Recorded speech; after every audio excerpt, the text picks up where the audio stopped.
great thing about youth sports, they give young people an opportunity to participate in something that is going to broaden them as people. I think it's very amazing that Garza Law Firm has made a commitment to help the youth kids with playing different sports. Guys like Marcos Garza that put their time into being able to help these kids live out a dream. It's made me who I am today. The Garza Law Firm. Let us help.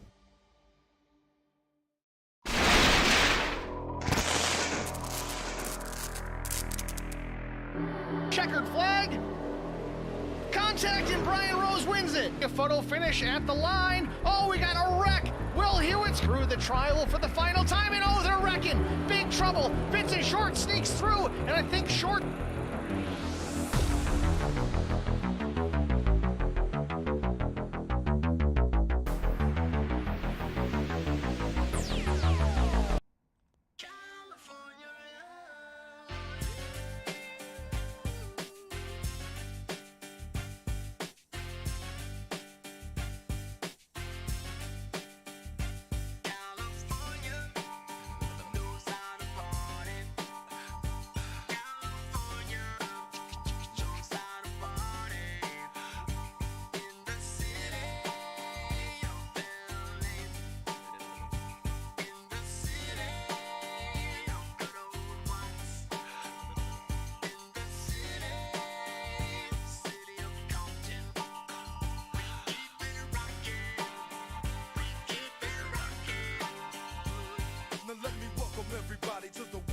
Auto Club Speedway is the premier motorsports facility in Southern California, built on a site of the former Kaiser Steel Mill near Fontana in 1996-97 at a cost of $100 million. The track has 84,000 permanent seats and is home to NASCAR Cup Series and Xfinity Series races each spring.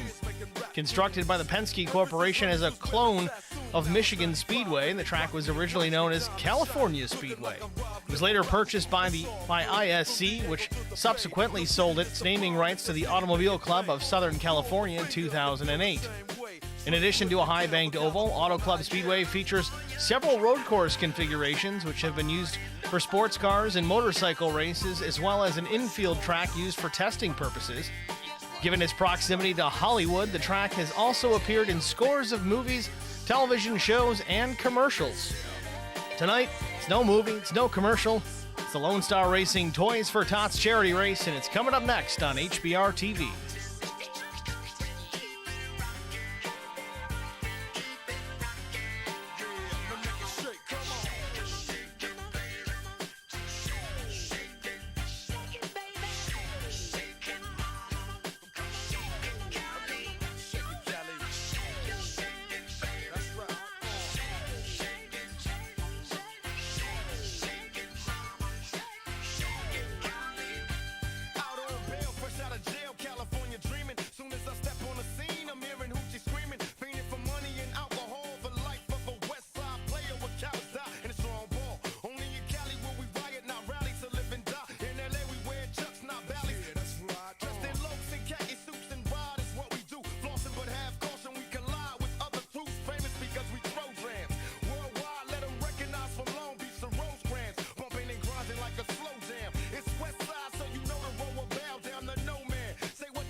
Good evening, everyone. Welcome to Virtual Auto Club Speedway. I'm Steve Singer with HBR TV for tonight's Toys for Tots charity race presented by Lonestar Racing. 100 laps in the truck around Fontana, California's Auto Club Speedway. Should be a good race here tonight.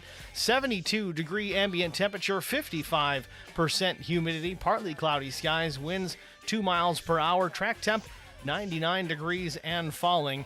Certainly going to create some grip and some speed around here tonight. Practice just about a minute left in the session before we jump into qualifying. Let's go down trackside to see where everybody is stacking up in the session, see where those lap times are falling.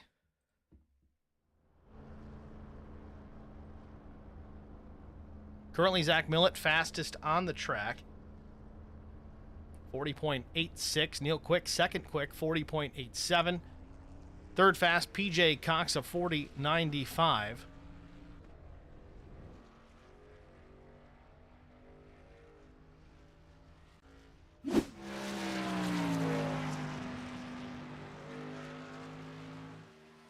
Kevin Blue says, I'm about to send Millett to Thug Mansion. Cody Anderson. Hi, Steve. What's going on, Cody? Good to hear from you.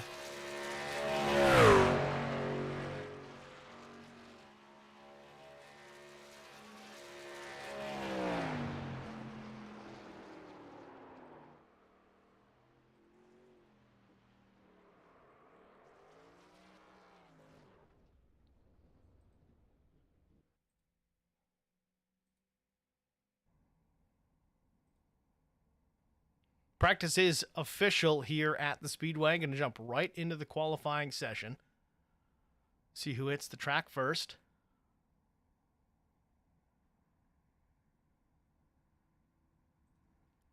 Possibly Michael Eden rolling first here, the number 18. Yes, indeed.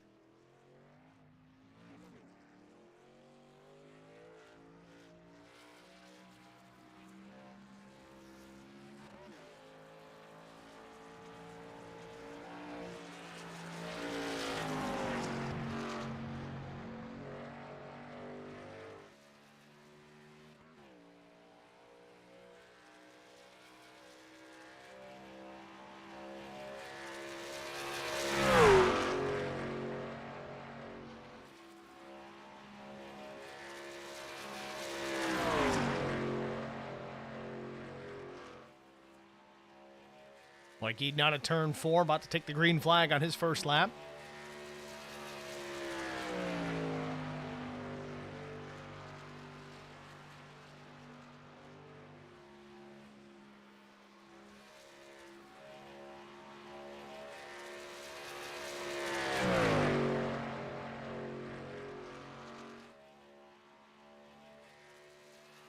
Going to do a quick re-download of everybody's paint file so that we're up to date for everyone here. Qualifying has started, so chances are pretty likely that everyone that's going to be here is here.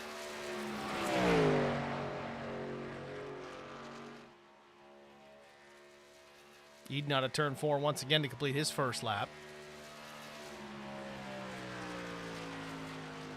Across the line, 41.790, good enough for 5th on the board. William George goes P1 on his first lap.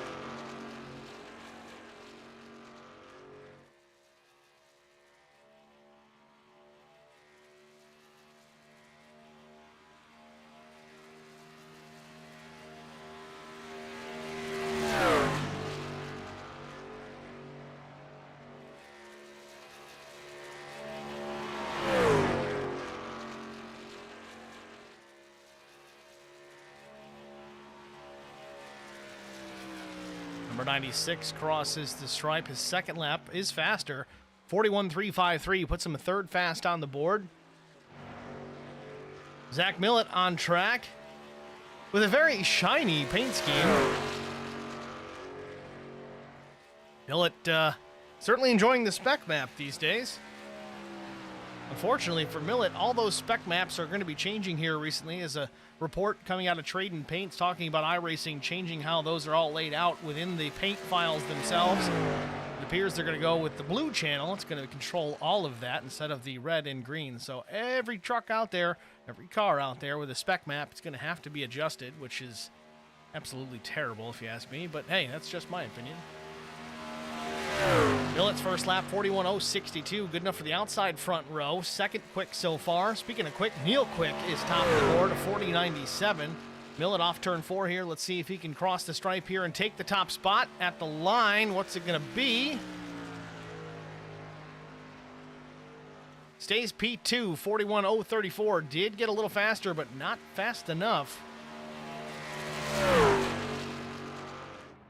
Neil Quick second lap, a 40.973. Very fast for the two. Adam Flieger out on track, finishing up his run, 41.695. That's 24th fast. Justin Johnson in the Roman numeral X, the 10 Toyota Tundra. About to get his qualifying underway.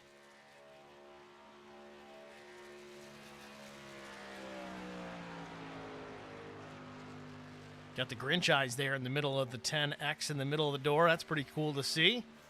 Green flag in the air for the 10. Current top 5, it's Neil Quick, Zach Millett, 3rd. It's EJ Marshall, 4th, Travis Barkis, and then Brandon Mefford. Actually, that's already changed. Now it's Neil Quick, Zach Millett, Matt Sisler, the top 5, then EJ Marshall, and then Travis Barkis, MR.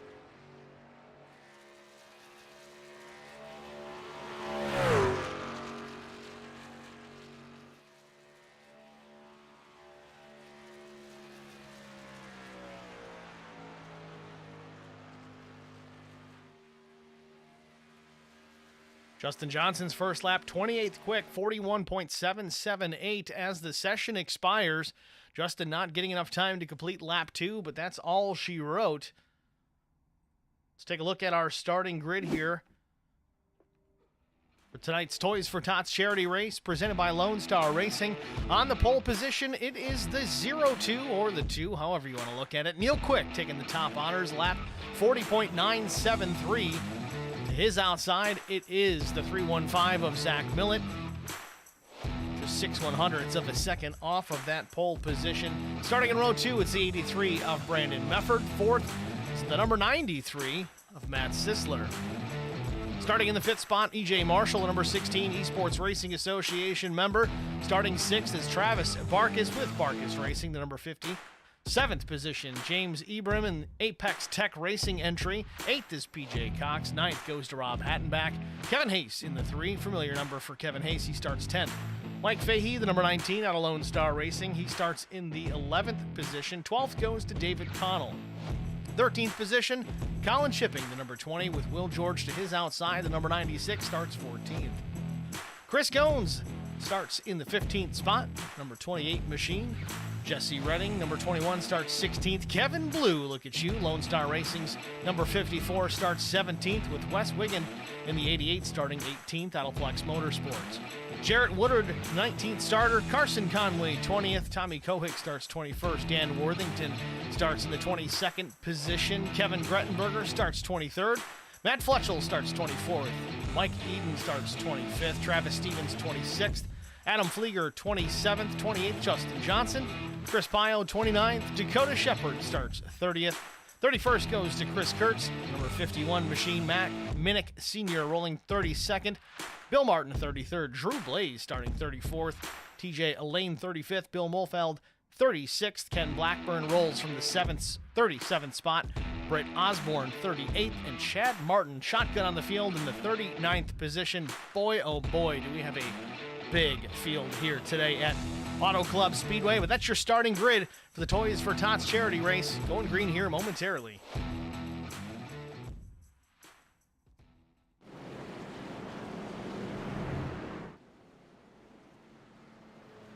Again, got to thank the sponsors that come on board to help get this done. Of course, the Lone Star Racing Toys for Tots charity race, WJM Motorsports, Johnson's Tubular Pros, Flieger Farm Paint Shop, Fahey Race Wraps, LSR Gaming X on Twitch, and of course, Flex Motorsports coming on board to support this event, always for a good cause. Fingers crossed for a good race. If you tuned in last night for the Dirt Derby, things will be significantly different here tonight. There will be cautions. There will be damage. Last night was more of a fun run, so to speak, for all the guys involved. Again, still for a good cause, but it's always good to lighten up a little and have a good time. Drivers do have one fast repair each this evening, so if they get caught up in an incident early on that's not to their doing, stay in this race and continue on.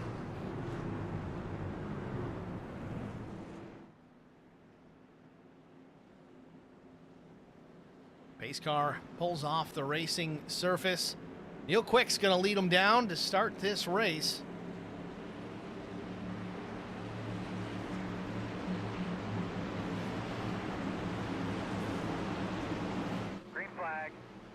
Green flag waves, and we are underway from Auto Club Speedway.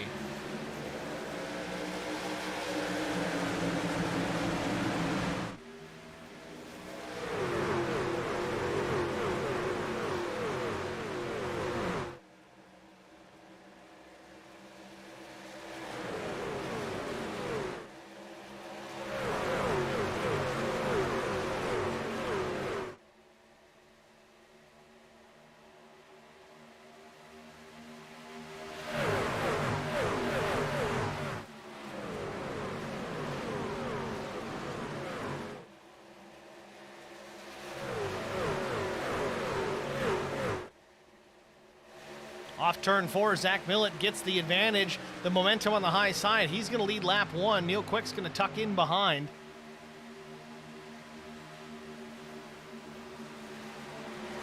Top 5, Millett, Quick, Barkas, Mefford, Sisler. Sisler and Barkas trading positions currently. Sisler in the number 93, Barkas in the 50. Mefford's actually now in between those.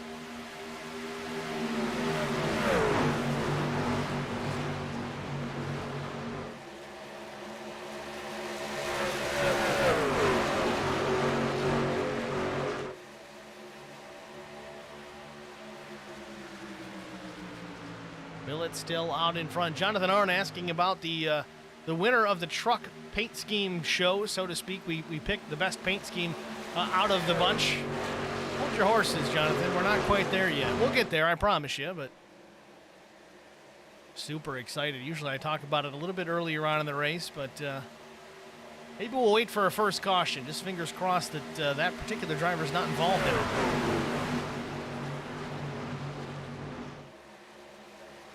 Millett still out in front. Barkas up to P2. Third now Neil Quick. Mefford is fourth. EJ Marshall runs in the 5th spot.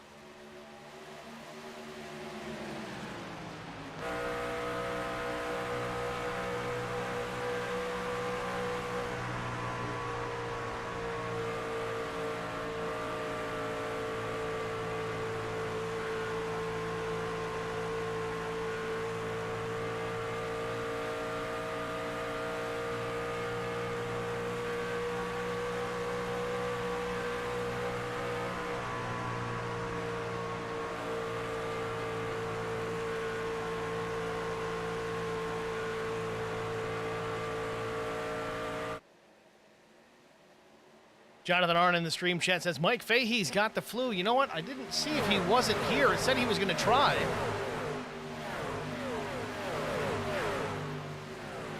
Tough break for the number 19 to not be in this one. I know he's probably looking forward to it. Oh, but there he is. He is still in this. Battling the flu while behind the wheel of the In the Draft F-150. Currently runs in the 30th position, but it's still a long race to go.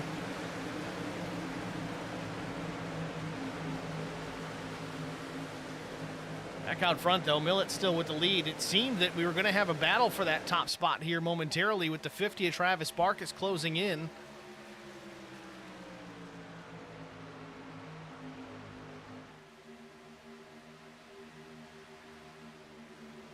Barkas taking the ultra-high line.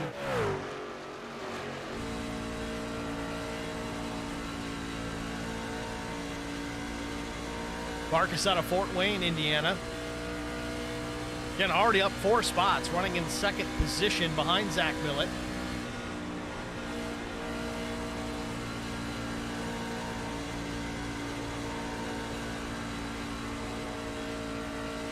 You can see out of turn 4, he definitely gets a little bit more of a run out of the corner by running that high lane.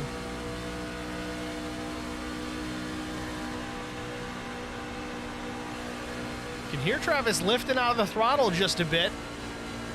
Content to just ride. Again, it is still pretty early on.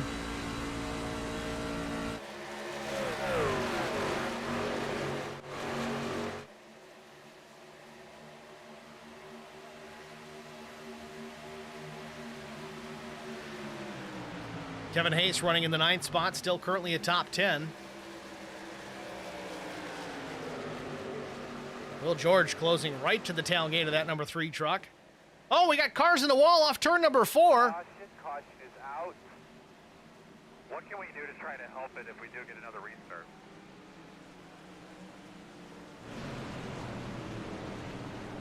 Colin Shipping involved in this one. Looks like Wes Wiggin possibly as well. Maybe Chris Goins. Yep, indeed.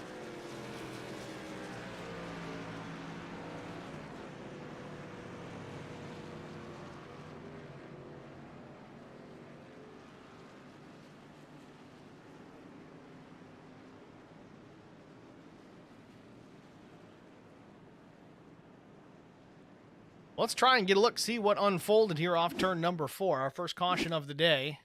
Chris Goins contact, it looks like, with Wes Wiggin on corner exit. The 20 gets involved as well.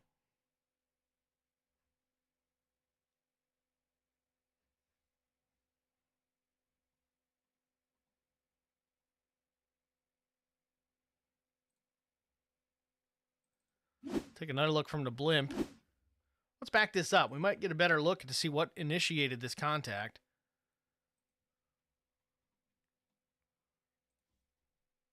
Chris Goins on the bottom, the white and green paint scheme. You got Wes Wiggin, the number 88 Fanatec, that blue truck in the middle.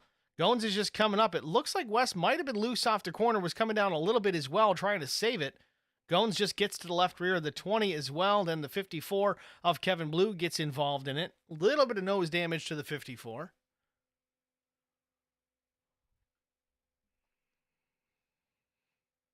There you have it, our first caution of the night.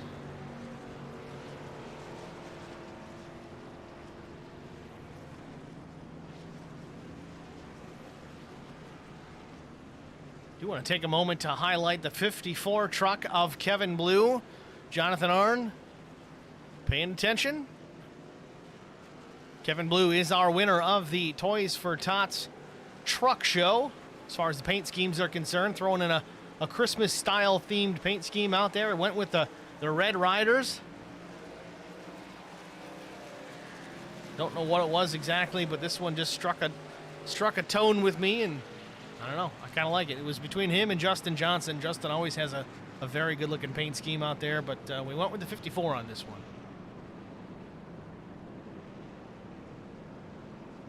So with that, Justin Johnson is your truck show winner as far as the paint schemes are concerned. We'll see how he performs the rest of the race. He currently sits 19th after a little bit of contact involved in that last incident.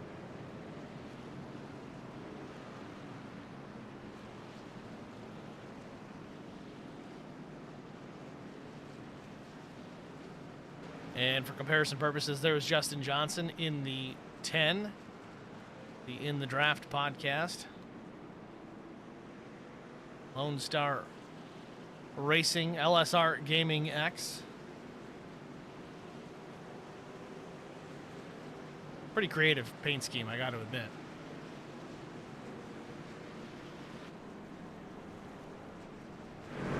So with that, 10 laps in, we are on the 1 to go, so we should get another opportunity here to go back under the green flag the next time by.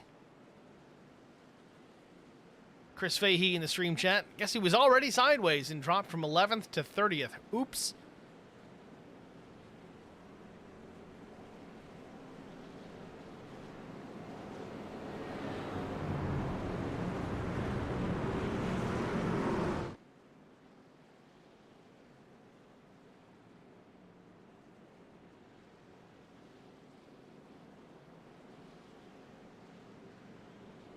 So the restart will have, it looks to be Zach Millett restarting P1, Matt Sisler to the outside, and PJ Cox. 4th is James Ebram, and Matt Fletchel is going to be the 5th starter. He's up 19 positions already. Some of that due to the caution, but I would say the majority of it, green flag passes.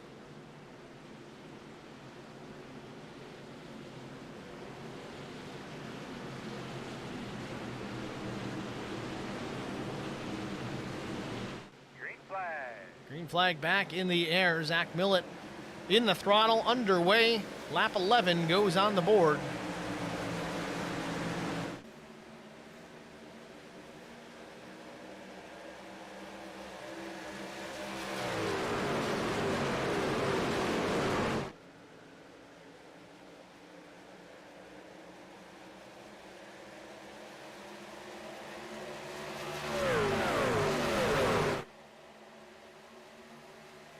Fill it out with 0.3 of a second. The advantage back to Sisler. The 05 of PJ Cox closing in on the 93. Off turn 4.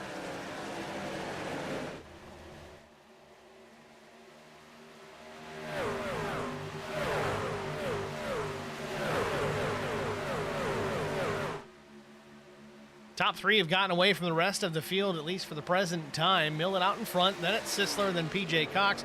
4th, James Ebram. Matt Fletchall runs in the 5th spot. Then it's Kevin Grettenberger. Mike Fahey up to P7.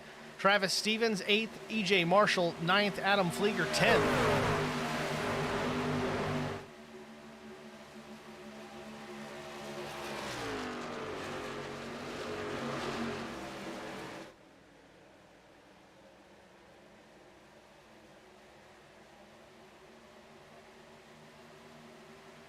Top 3 trucks under a blanket as we put lap 13 on the board. Millet in control of this one for now. Curious where Neil Quick ended up. Looks like back in the 16th position. Took the opportunity to hit pit lane during that caution. Not sure if he had some damage he had to get addressed. Maybe want to try and play some fuel strategy. They do have unlimited amounts of tire changes tonight. As far as tires over the wall, they can change them anytime they feel so inclined.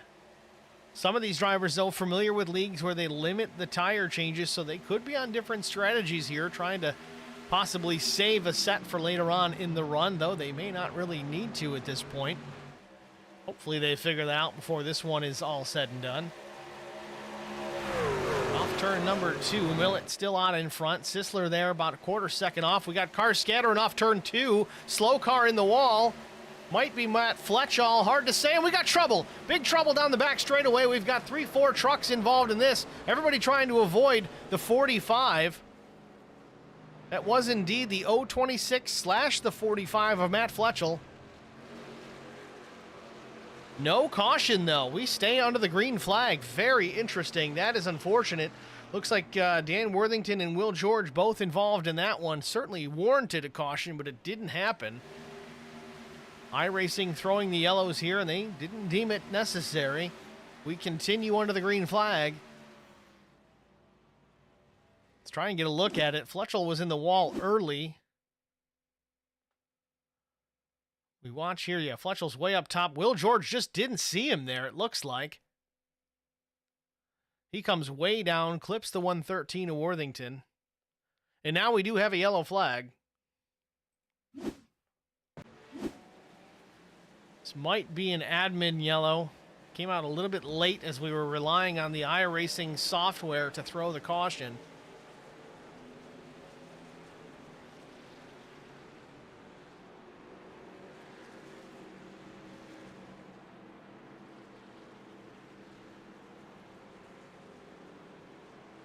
Let's take a look at it from Will George's perspective in the race truck. Yep, you see it right there. Carson Conway, a late move to get out of the way, and then all of a sudden, Will George is staring down the tailgate of a slow-moving truck down the back straightaway, has to take evasive action, collects Dan Worthington down the backstretch, and you see what the result is. A couple of trucks at least involved in this one, 3 to be specific. Not sure exactly what happened with Fletchall.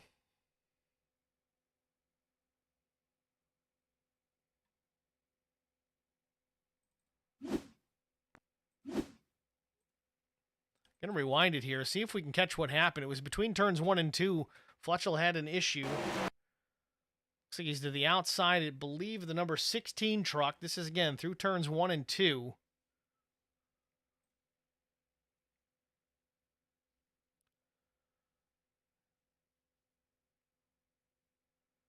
'16 slides up, changes his lane, gets into Fletchall, sends him up the track into the wall.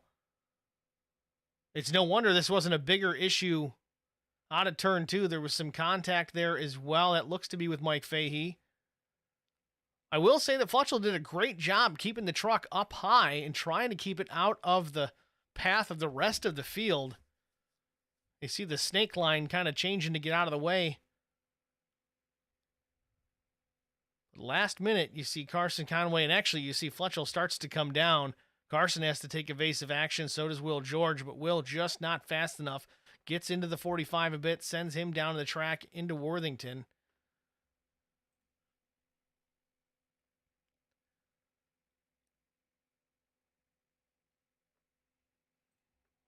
Well, there you have it. Second caution of the day, new leader Kevin Hayes. This likely a result of pit stops happening under the caution.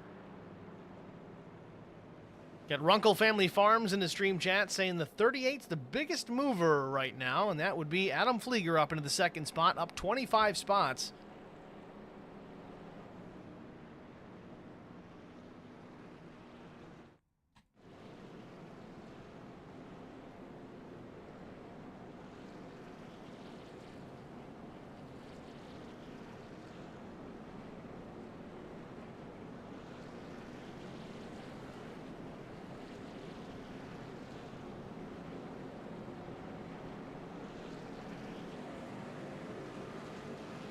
So through that cycle of stops, Neil Quick, though he did pit lap 8, did not pit under this caution, so he's going to recycle back into a third or fourth position once we go back under the green flag. Kevin Hayes in the 3 is going to restart it for us. Flieger to the outside. Third looks like Kevin Blue. Fourth, Neil Quick. Again, Kevin Blue, the winner of our truck show, our paint scheme show-off, I guess you could call it. Best paint scheme for the particular event. You may disagree, and that's fine. I didn't ask. But it is my favorite of all the ones that were submitted.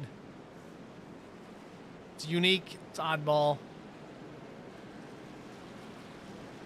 Kind of like Kevin Blue. He's kind of an oddball.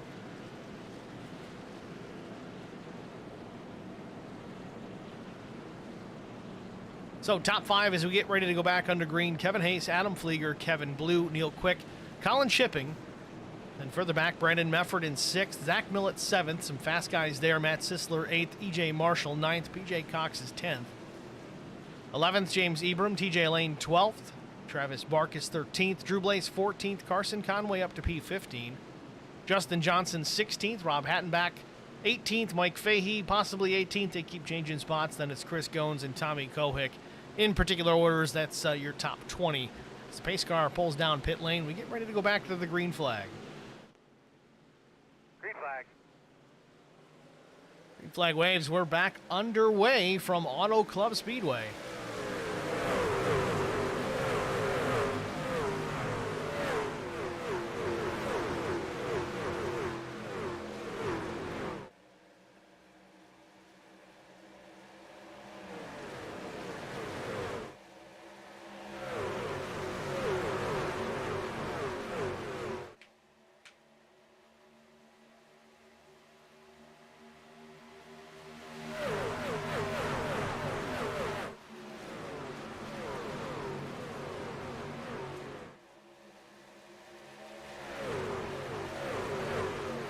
Just like that, we've got a new leader. It's the WR1 Sim Chassis F-150 of Neil Quick.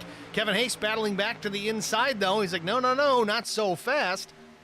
Neil Quick going to take the top side into turns 1 and 2. He's got Mefford, the number 83. These guys know each other well. They come from the IROC series. Plenty of laps together. They know how each other race, and they're kind of teaming up here tonight. Kevin Hayes, though, battling back, trying to keep that spot, but here comes Zach Millett into the 3rd spot, at least the 4th position with 3rd top side. Neil Quick drops it to the bottom. Hayes up into the middle lane. You got Mefford up top. Now Zach Millett's going to chase him down the top side.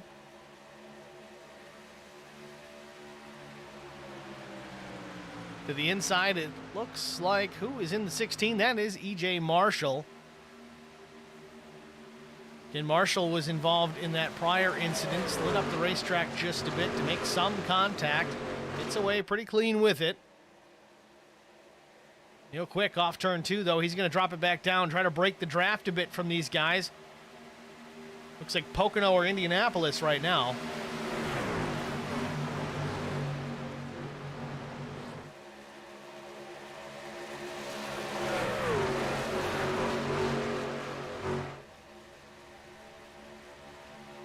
Going to have a 3-wide battle for this position here in just a moment. Zach Millett thought about it, looked to the inside of Mefford. Mefford Noses out ahead of Zach Millett. Millett tucks in behind. Hayes up top. Marshall behind the 3.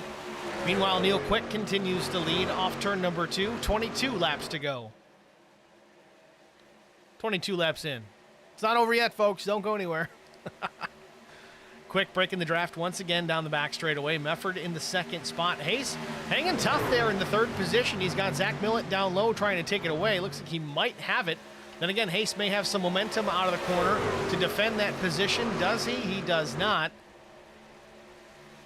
Tucks back in behind Millett. Millett down to the apron, going to try and get 2 for 1 here. But Hayes has a run as well. He thought about going to the bottom. Saw the slower truck on the apron, thought better of it. Hayes is going to slide up in front of Marshall. Millett's going to hang there in the 2nd spot. Set his sights on Neil Quick out of turn number 2. He's got the position on Mefford.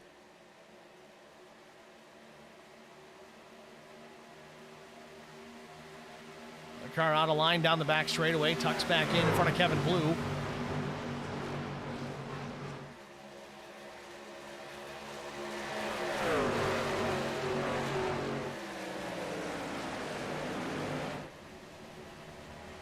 Quick still with the lead, but the deficit is shrinking between himself and Zach Millett. It's less than 2 tenths, closing in on a 10th as they get into turn number 1. Millett with a great run on a Ford, carries it all the way down into turns 1 and 2. Might have something at the end of the backstretch. Slides it up the racetrack, as does Quick. Mefford in behind Millett. Mefford's got Marshall, then Hayes. Hayes slipped back to the 5th position, down into turn number 3. Let's see if Millett makes a move. Right to the tailgate of the 2. Takes a look to the bottom. He might have position here. He does. Neil Quick takes it up to the top side, going to try and defend with the momentum out of the corner, but it looks like Zach Millett had a really strong run down the backstretch, took advantage of the draft and made it work as they crossed the stripe. Zach Millett, your new leader, lap 25. Might have a repass coming here as Neil Quick closes in on the back bumper of the 315, down to turns 1 and 2 once again. Let's see if Quick has anything for Zach Millett. That S4 guy down the end of the back straightaway, as Millett just did to the 2 a lap ago.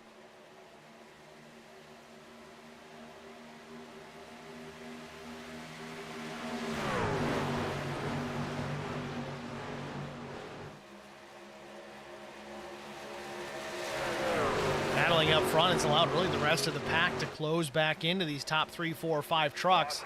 Caution on the speedway, though. What do we have? What do we have? So Kevin Hayes might have been involved in that from the top 5. Indeed, it was.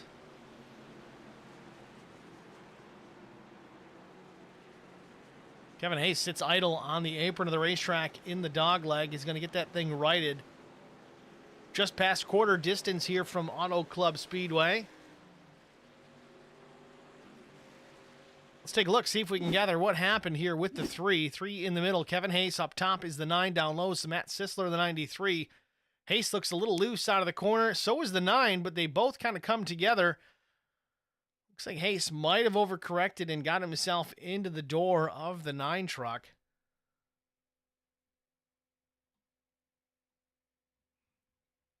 I think the 9 is TJ Elaine. Indeed it is. But there you have it. That puts us under our 3rd caution of the day. Pit stops underway once again. Zach Millett and company down pit lane. Neil Quick, Drew Blaze, Brandon Mefford, and others. You see Kevin Blue, EJ Marshall.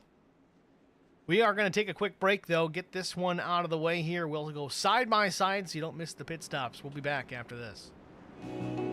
I would definitely recommend the Garza Law Firm to all my family and friends because I know how he's treated me. I have been playing basketball ever since I can remember. I just finished my 6-year career playing for the University of Tennessee. I feel like we're both striving to be better every day. He's always responded quickly and has always come through with whatever he said that he's going to do. The Garza Law Firm is definitely somebody you want on your team. The Garza Law Firm. Let us help.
Welcome back, ladies and gentlemen, to the Auto Club Raceway, Auto Club Speedway.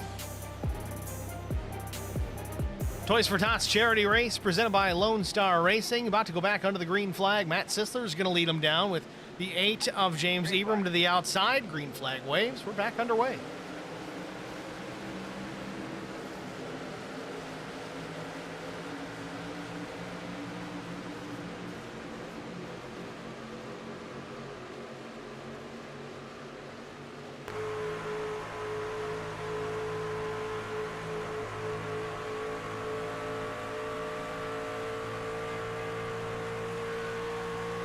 Sisler out to a big advantage off turn 2 down the backstretch, 0.4 of a second. Back to Zach Millett. Millett going to close that gap in pretty quick, I could only assume, on fresher tires. Sisler didn't pit this time by. He pit lap 16, but the caution is out once again. Bill Martin possibly involved in this. Yes, indeed. Number 24 machine down to the bottom of the racetrack. Martin out of Conway, South Carolina.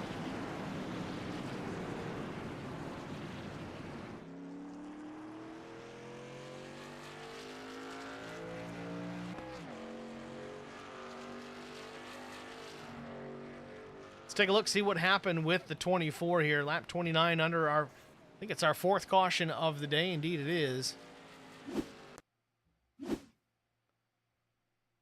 24 truck there in the middle. Some trucks maybe checking up ahead. Martin way out of the throttle, gets collected, tries to go up the racetrack, cuts off Dan Worthington there. Must not have seen him coming.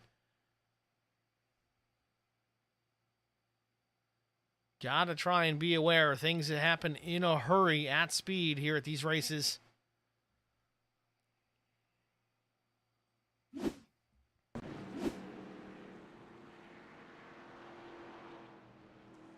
So this time, Matt Sisler is going to hit pit lane. He realized how quickly Millett was going to close down the gap. It is early. They've got unlimited tire sets. We're not racing for points here. We're racing for a checkered flag, so you might as well come down, get 4 fresh Goodyear Racing Eagles, and get back at it.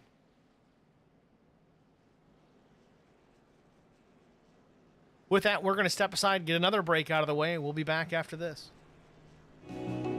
I would definitely recommend the Garza Law Firm to all my family and friends because I know how he's treated me. I have been playing basketball ever since I can remember. I just finished my 6-year career playing for the University of Tennessee. I feel like we're both striving to be better every day. He's always responded quickly and has always come through with whatever he said that he's going to do.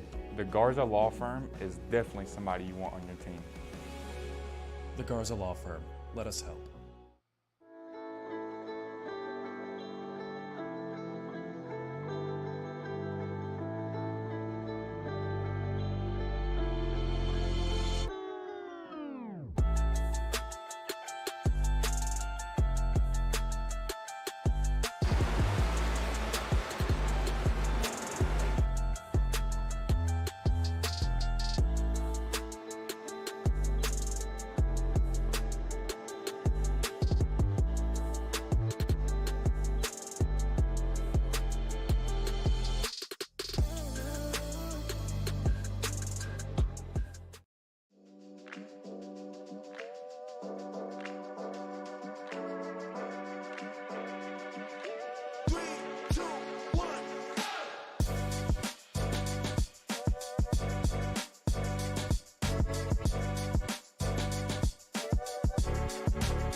Welcome back once again, ladies and gentlemen, to the Auto Club Speedway. Again, we got sponsors, we've got commercials, all the fun stuff, but we also want to make sure that we take time to thank the sponsors that really helped put this particular race together. Lonestar Racing, Toys for Tots charity race, of course, Johnson's Tubular Pros, WJM Motorsports, Flieger Farm Paint Shop, Fahey Race Wraps, LSR Gaming X on Twitch, and of course Flex Motorsports stepping up big time here to be a part of this event. Certainly thank you guys, and look forward to the next one. Pace car lights are off. Field working turn 3 here. Getting ready to go back under the green flag. Put our 4th caution in the rear view.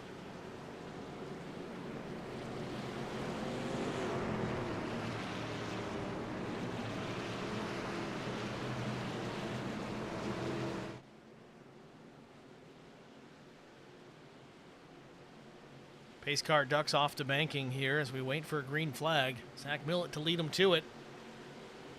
Green flag. Green flag waves, and we are back underway here from Auto Club Speedway.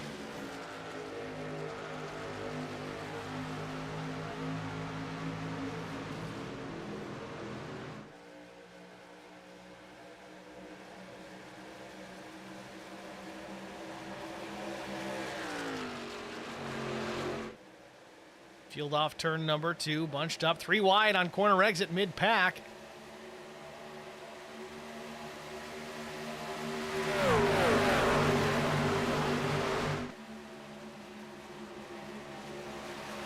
Battle shaping up here for the 3rd position between Neil Quick and Brandon Mefford, but you've also got a challenge coming down low. That looks to be the 8 of James Ebram.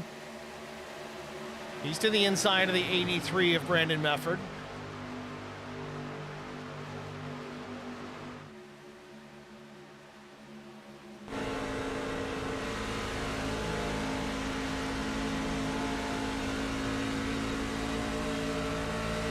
Mefford takes the high line, able to use that momentum to pass on by.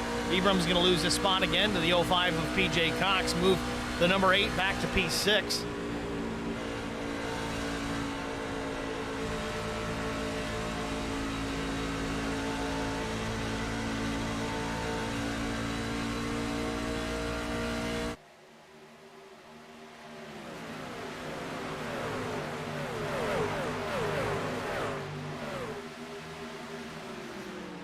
Ebram still running in the 6th spot, losing some ground to PJ Cox in the 5th position. Kevin Blue working his way up into that 7th spot as well, solidly in the top 10 for the time being.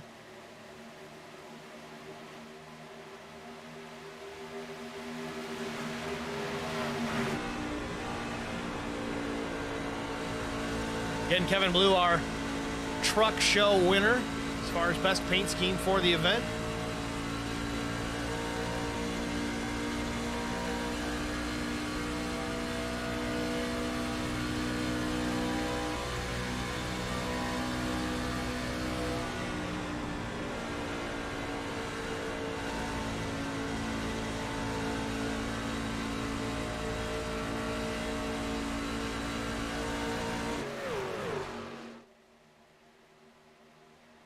Millett continues to lead. Barkas and Quick exchanging positions now. Quick in P2. Barkas trying to take the top side. A little bit of left side damage on the 50 truck. Now he's got to contend with Brandon Mefford as well. Mefford on the bottom. Looks like he's going to take the spot. Or is he? Side by side, still not clear of the 50s. They work into turn 1.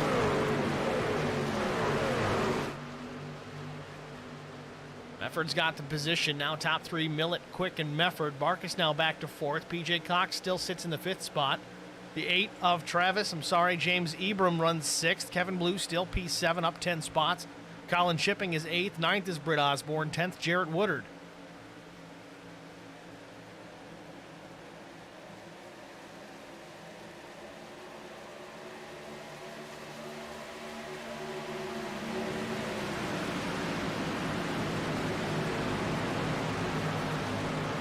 Millett starting to check out just a bit.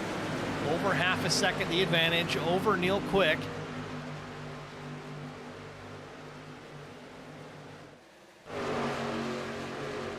EJ Marshall running now back in the 18th position. Adam Flieger up to 13th, 14 positions to the good.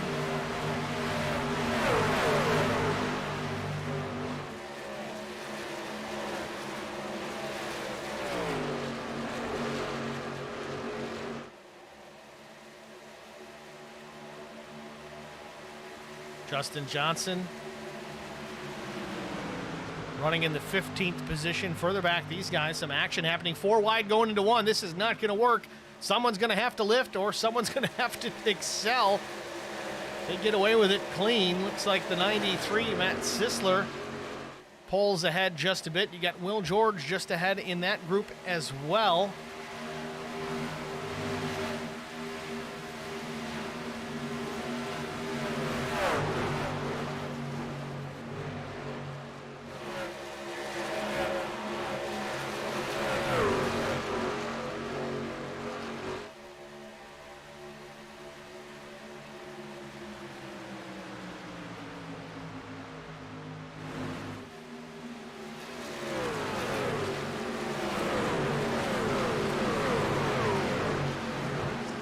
Flieger trying to chase down David Connell for the 12th position.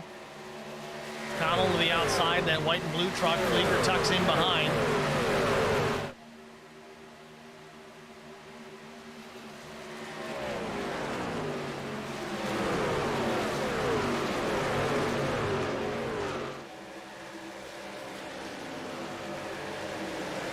Take a look at Drew Blaze here in the number 1 Lonestar Racing entry. That Toyota Tundra, biggest mover so far. Well, I say that, but in reality, it's Britt Osborne just up ahead. Osborne's up 29 positions from where he started the day in the top 10 in the 9th spot.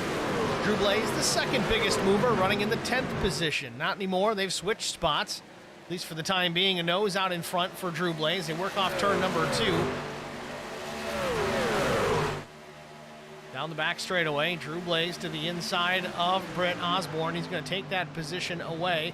He may get more than 1 out of this. 2-for-1 special at Walmart. Goes to the inside. Kevin Blue, he's there. He slides up a little bit, tries to get in there, but doesn't make contact. The far top side does get into the wall. Not sure who that was. Someone going to the back. It might be Travis Barkis. Indeed, it was the 50. Travis gets into the wall after those 3 come together. It looked like it was Kevin Blue, Drew Blaze, and the 50 of Marcus. Marcus gets the raw end of the deal. He gets slid up the racetrack and into the safer barrier. Continues on, no caution. Close calls there as well. You see drivers checking up as the flames come firing out the side pipes.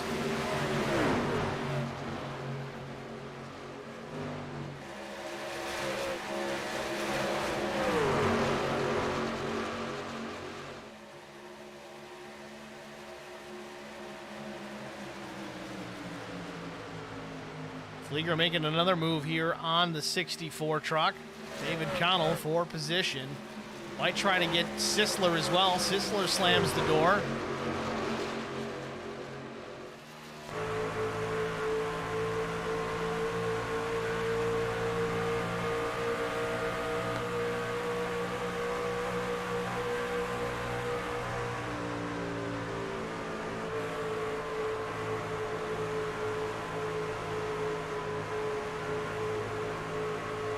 Wide for a moment. Justin Johnson thinks better of it. He checks up, loses a spot or 2 out of it.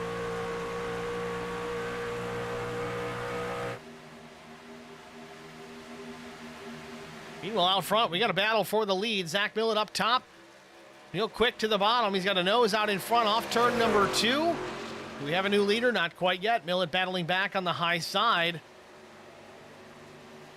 These guys were the top 2 drivers in the practice session, and you're seeing why. They're battling it out, but the caution is out. Neil Quick with a nose in front. This may give him the lead. This could be related to an issue with Chris Goins. Not 100% sure. Seems to be at speed, though he is on the bottom.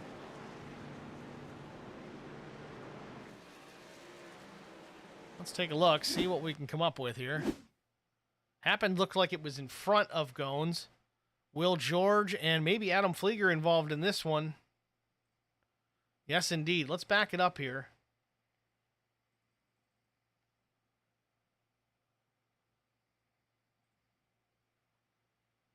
Flieger to the high side there. Not the high side, the middle. The 9 is TJ Elaine. He is on the high side.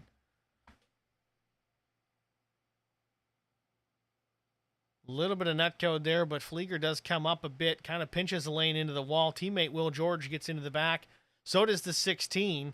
I believe all three of those trucks are teammates. Not 100% sure about the 16, but nonetheless, our fifth caution of the day, and you see what caused it.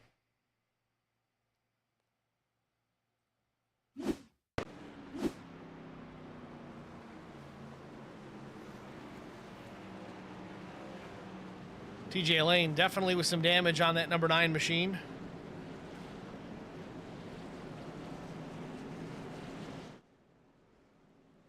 May see Lane burn a fast repair here if he's got one to use. Again, the drivers were all given one for the race.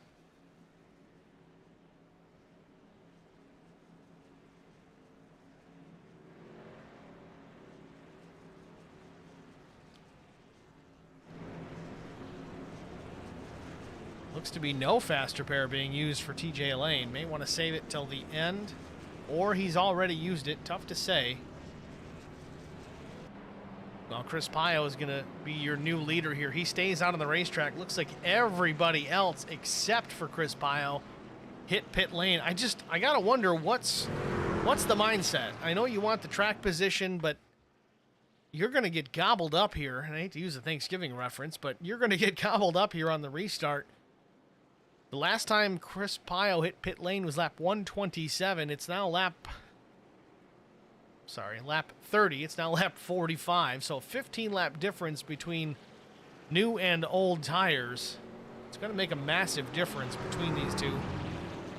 It's really the only driver on the lead lap that opted to stay on the racetrack. Again, there's no points involved here, so leading a lap, yeah, well, that's nice, but I don't see the advantage, especially when you have unlimited tire sets over the wall. I think that green flag comes out within reason every time it does. I'm sorry, the yellow flag, every time it does, you gotta buzz down pit lane and take tires.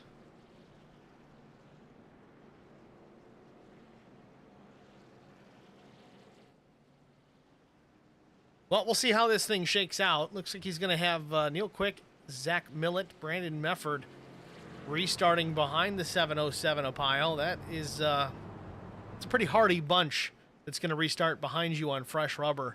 I wouldn't want to be the 707 right now. Again, it's early. We still got more pit cycles to worry about, so things can certainly change. If we go 10, 15 laps and he gets lucky enough to get a caution, I would assume most of these drivers are going to take that opportunity to get more tires anyway. So it's a gamble, but it could work. Got 24 of you guys in the stream here watching. We had, I think, 29 a moment or two ago, but I haven't seen that many people chatting. I haven't had to scroll at all. Feel free to entertain yourselves by chiming in here in the stream chat. Tell us who you're rooting for here tonight, where you're watching from. General conversation, just keep it PG. Feel free to say hi, man. We really do appreciate that. It helps us here in the broadcast booth if we get a snoozer of a race. It doesn't appear to be that's the case here tonight, but again, everybody's more than welcome in the stream chat. Say hello, who you cheering for, etc., etc., etc. Pace car lights off. We're going to get the restart here, lap 48.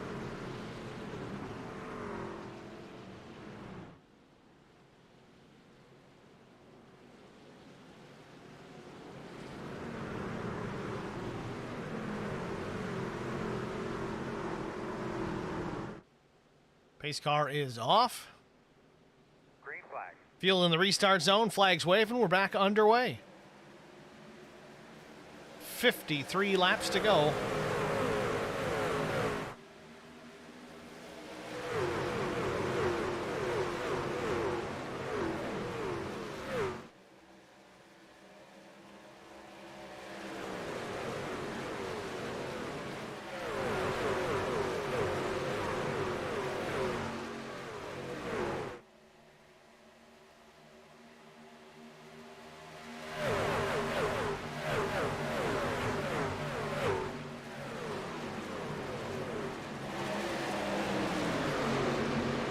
Chris Pile all the way back now to the 20th position. That tire strategy definitely did not work out.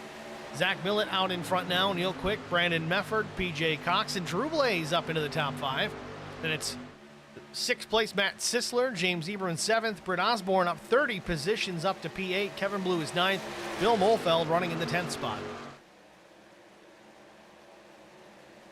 Oh, Oh, Brett Osborne real loose out of turn number 2. He saves it, gets it back, straightened out. He's going to lose some track position, but he continues on.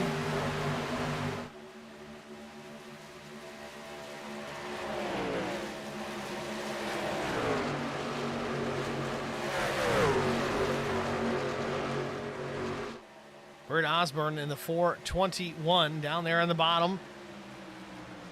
Truck seems to be a little bit loose on the fresh tires. It will progressively get better as it wears and tire pressures come up. Osborne almost a victim of it. Real loose on a turn 2 the last time. Still a little unsettled out of the corner, but not as bad as the previous lap as he sits still in the 11th position.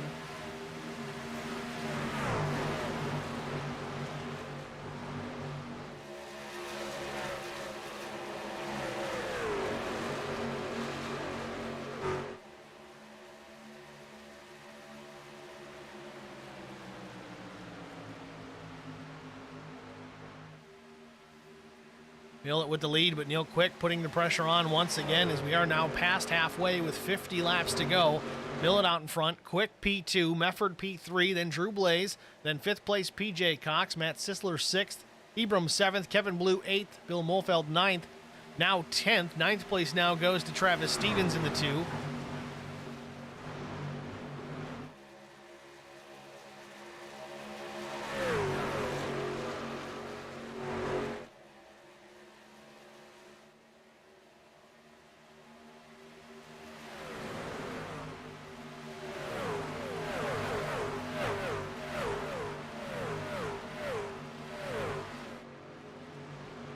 Millet maintaining that top spot, just shy of a 0.2 of a second advantage over Neil Quick.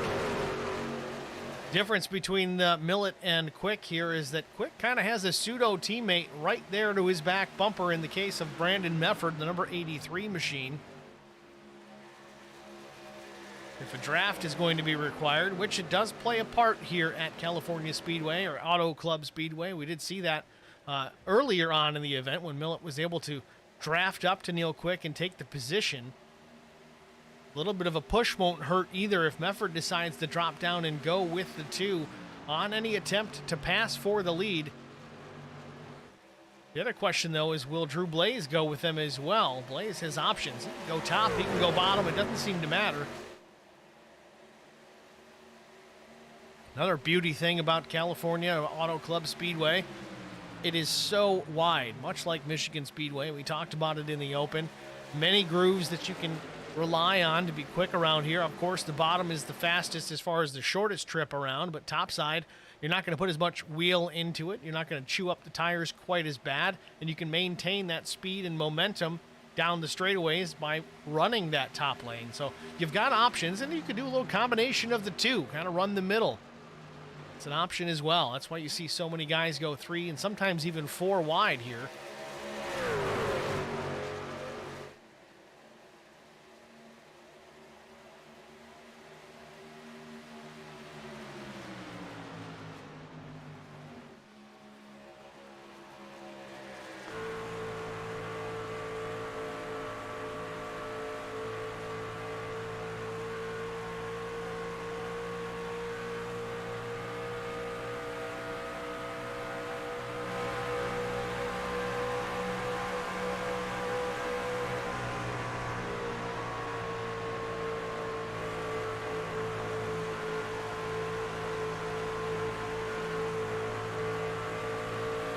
Neil Quick to the nose to the inside.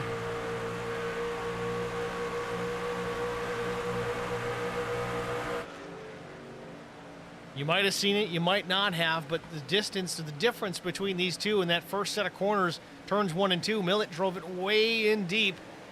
Neil Quick drove it a little bit less, kind of backed up his corner entry, which allows you to get back to the throttle a little bit sooner than the guy who drives it in deep. Paid off. At least for now, as Quick is to the inside, not quite clear. The battle continues for the top spot.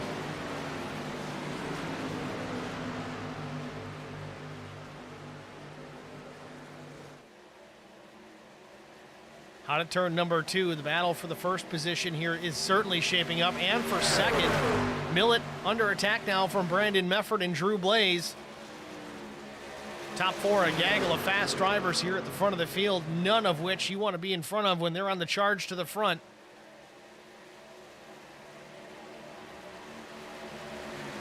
Quick still with the lead. Millett second for now, battling with Brandon Mefford for that position. Drew Blaze seems to be quick out of the box all of a sudden, trying to close in, take advantage of these two running side by side.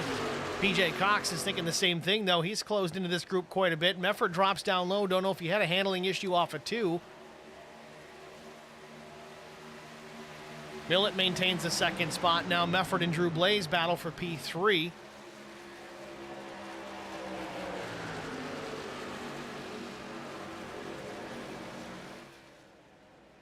Ooh, Mefford throws the block on Drew Blaze out of 4. Blaze switches up lanes. He goes topside. Now back to the bottom, right to the tailgate of Mefford. Now he's got a nose to the inside, or does he? Trying to get all over the mirror of the number 83 as they work into turn 1.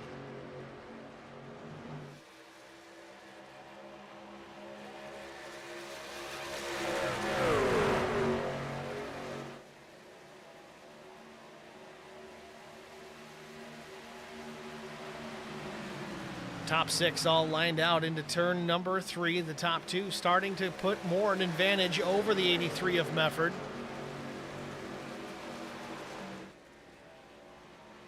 Coming to the stripe, lap 59 will go up on the board. Tristan Sykes in the stream chat. Did I miss the weekly Fahey screw up? Well, supposedly there was a minor one early. He went from 11th to 30th. Chris Fahey chimed in, said he dropped due to spinning, or he got sideways. I don't know what happened. We didn't see it, but so far nothing significant. So you're not too late, Tristan.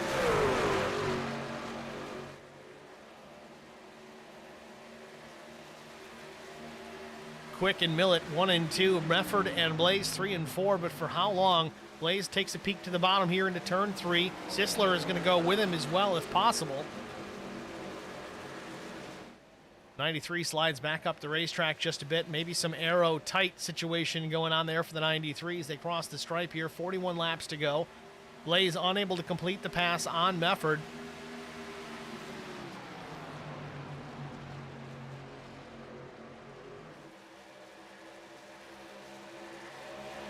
Blaze trying it again here off turn number 2. Might have a run down the back. Still not enough to get a nose alongside.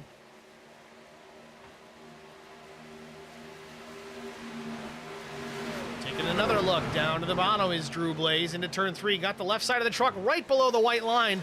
Thought it would corner, maybe make it turn a little bit better. It wasn't quite enough. He still slides back up behind the 83. I think Blaze might be a bit faster here. If he could clear the 83, he might be able to drive away from him, but he's yet to be able to do it. And Matt Sisler is going to try and take advantage. The 93 looking to the bottom into turn number 1, going to try and get 2 for 1 here. Everybody's looking for a deal.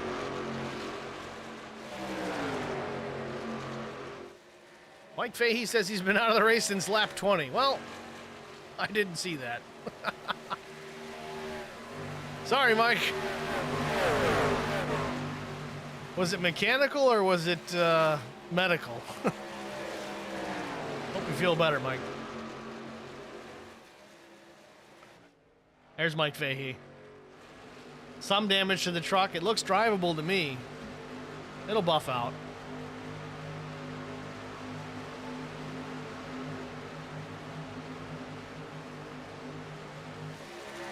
Mefford has maintained his position in P3. Matt Sisler has taken P4 from Drew Blaze. Now he slips back to the 5th spot. PJ Cox runs 6th. Kevin Blue 7th. 8th position goes to Travis Stevens. James Ebram 9th. And Carson Conway cracking the top 10.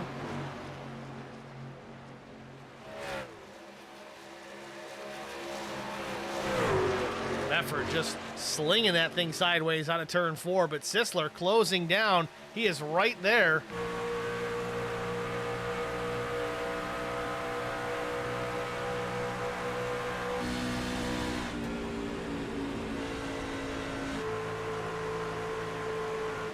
Side by side, they do battle for this position. Out of turn 2, Mefford way up the racetrack.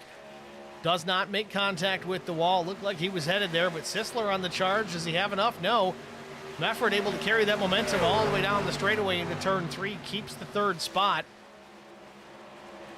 This may open the door once again for Drew Blaze. These two battle for position. It will slow both of them down slightly.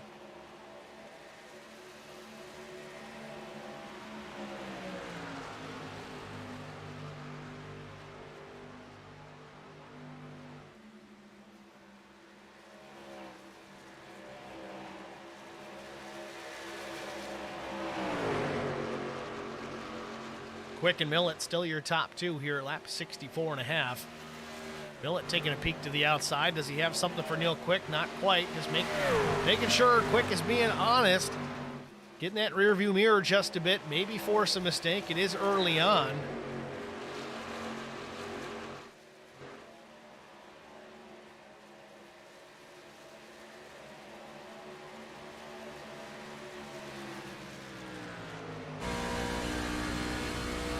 Right on board with Drew Blaze.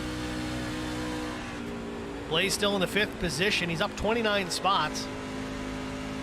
By far the biggest mover of the day. Oh, he gets to the bottom, gets a little crossed up.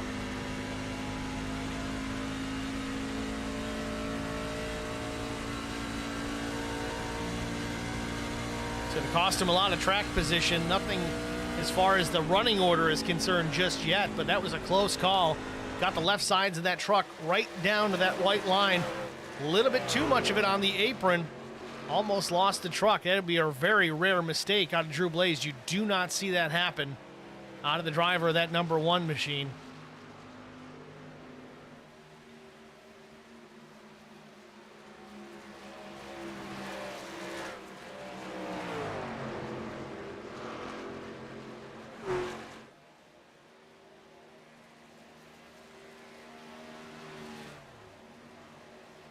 Back out front, Neil Quick and Zach Millett within 1/10 of a second of each other. Mefford and Sisler, pretty much the same thing between those two.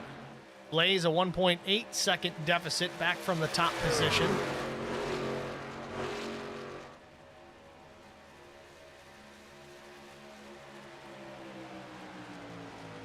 Let's give it a shot here. We haven't done this in a long time. Let's try and get through the field here, see where everybody is lining out. Neil Quick, of course, started the race in the pole position, continues to lead this one by a narrow margin over Zach Millett. Millett started outside front row, and that's where he runs right now in the 2nd spot. Brandon Mefford, well, here we go again. Started P3, runs P3, but for how long? Matt Sisler taking a peek to the inside currently. He wants to take that spot. Ironically, again, Sisler started 4th, he runs 4th. Drew Blaze, different story. He's up 29 positions. I think he started 34th, currently happily into the top 5. PJ Cox up 2 spots, runs in the 6th position. Kevin Blue, again, our truck show winner out of Belton, South Carolina. He runs in the 7th spot, started 17th. Travis Stevens, he's in the 8th position, up 18 positions since the drop of the green flag. Jesse Redding, he runs in the 9th spot, the number 21, rocking the Die Hard paint scheme. And those of you who wonder why it says Die Hard, because you know what? Die Hard is a Christmas movie. I don't care what anybody says. Carson Conway running the old school HBR colors, the number 72. Still running in the top 10 here, looking for a 9th place position. Might have it here momentarily. Justin Johnson runs the 11th spot, and we do have a caution.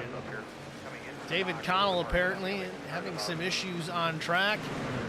Number 64 machine, slow rolling down the back straightaway into turn 3.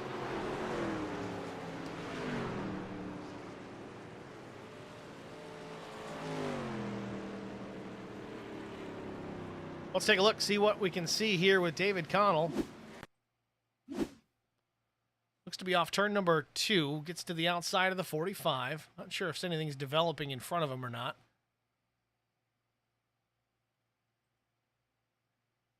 Catching Adam Flieger here.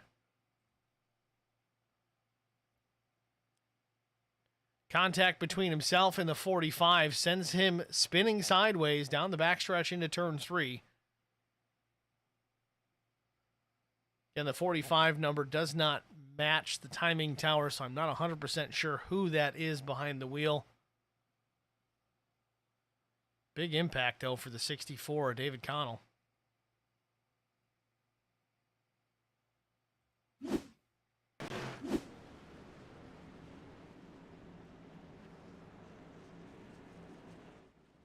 Leaders all down pit lane here for scheduled service here.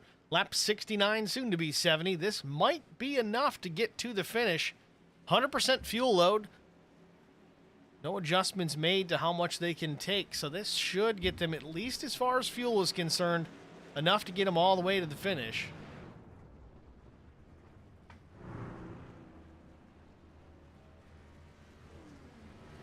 Right sides for Neil Quick and Zach Millett alike.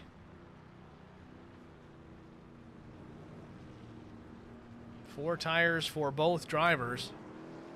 Quick is down and away, first out of the pit lane. Looks like Sisler might have beat Zach Millett out of the pits.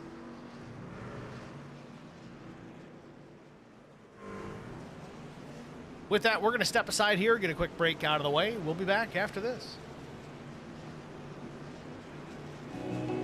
I would definitely recommend the Garza Law Firm to all my family and friends because I know how he's treated me. I have been playing basketball ever since I can remember. I just finished my 6-year career playing for the University of Tennessee. I feel like we're both striving to be better every day. He's always responded quickly and has always come through with whatever he said that he's going to do. The Garza Law Firm is definitely somebody you want on your team. The Garza Law Firm. Let us help.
Welcome back, ladies and gentlemen.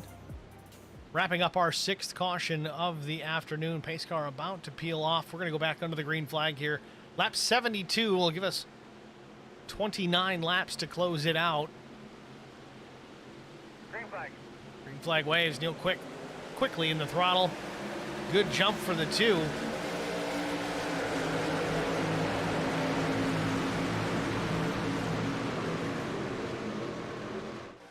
Sisler was trying to go to the bottom, but changed his mind. It seemed very indecisive there. It's going to open the door to Brandon Mefford to the bottom side off turn number 2.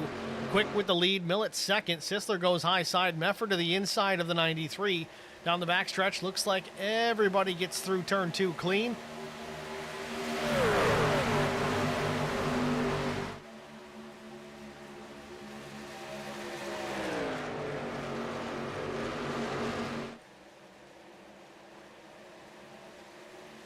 Oh, car in the wall off turn 4. They get clear. Not sure who it was exactly.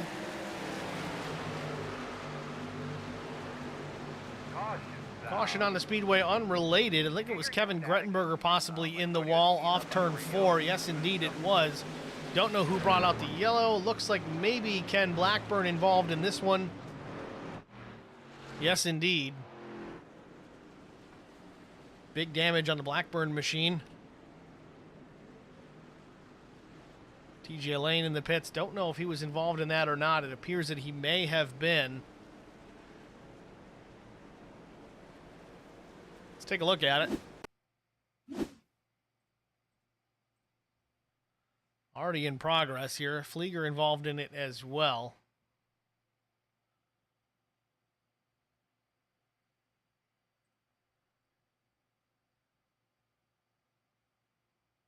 There were 4 wide, going to be 5 wide. Blackburn tries to come up. He clips, it looks like Britt Osborne, which gets into Flieger, and then that's going to possibly clip Blackburn. Yes, it does. And it sends him up the racetrack in the path of TJ Elaine and the 20 machine. That looks like Colin Shipping. Well, there you have it. Blackburn slides back through the grass and makes hard impact to that pit wall.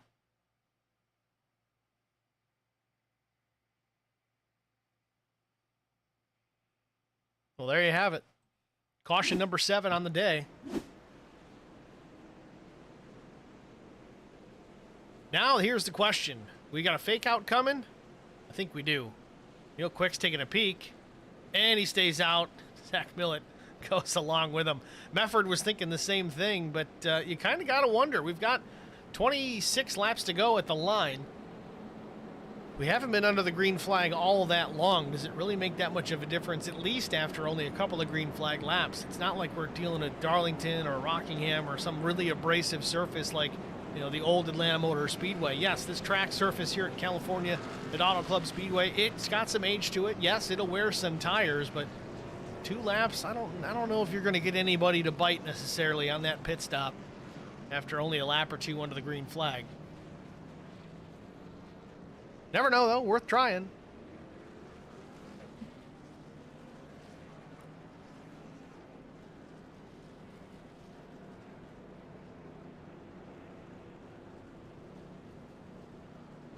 Well, we will step aside here once again, get a couple of quick breaks out of the way, and we'll be back after this. The great thing about youth sports, they give young people an opportunity to participate in something that is going to broaden them as people. I think it's very amazing that Garza Law Firm has made a commitment to help the youth kids with playing different sports. Guys like Marcos Garza that put their time into being able to help these kids live out a dream. It's made me who I am today. The Garza Law Firm. Let us help.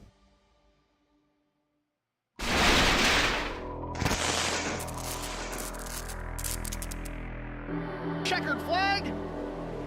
Contact and Brian Rose wins it. A photo finish at the line. Oh, we got a wreck. Will Hewitt's through the trial for the final time, and oh, they're wrecking. Big trouble. Vincent Short sneaks through, and I think Short.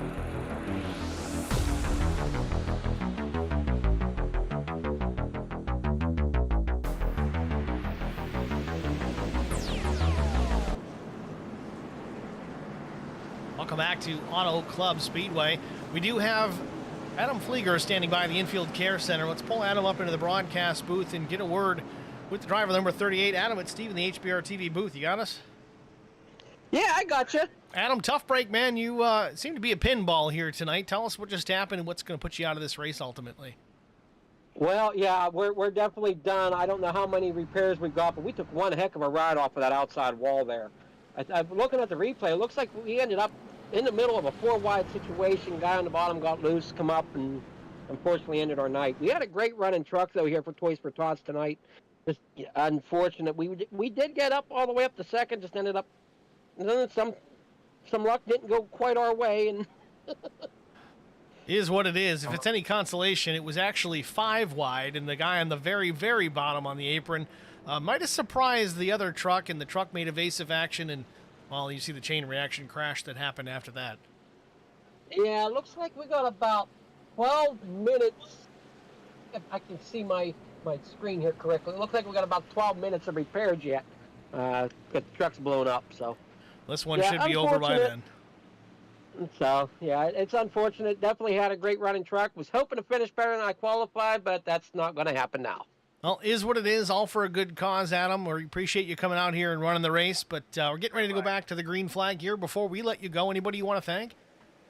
Yeah, I want to give a shout out to my spotter tonight, DB Runkle, definitely helping out on top of the stands tonight.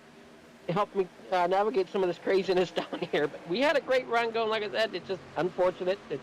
One year, though, I do hope to finish one of these Toys for Tots. This seems to be where I end up. Well, keep on trucking, man. Thanks for talking to us. All right, thank you. Have a great night. Adam Flieger out of this one early with 24 laps to go as we are back underway. Battle for the lead Neil Quick up top, Millett on the bottom. Then you've got Sisler and Mefford all in a bunch. 5th place, Drew Blaze closing in as well. Caution. And caution out again. Tommy Kohik possibly? You're doing a good job. You want to give us an update on that car? Don't see it just yet.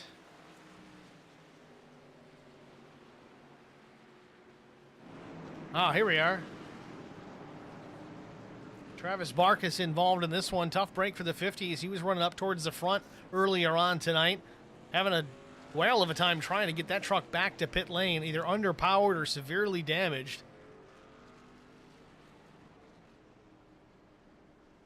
Let's take a look, see what we can see here. Barkas in the 50, just behind the 21. 21, Jesse Redding.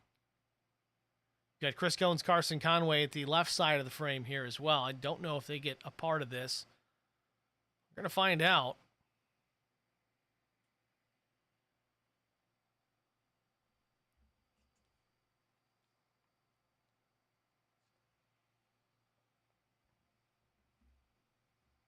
Let's speed things up here. Oh, just gets loose. Back it up a little bit here.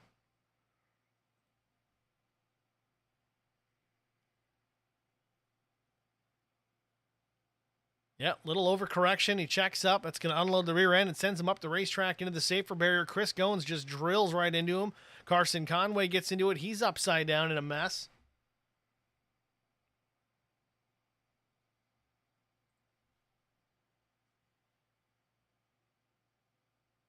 This one was a lot bigger than we thought. 45 comes piling in here. He hits Goins and Conway as well.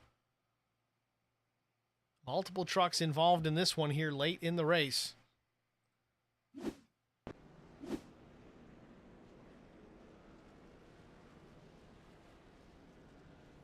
Still, it's Neil Quick in front.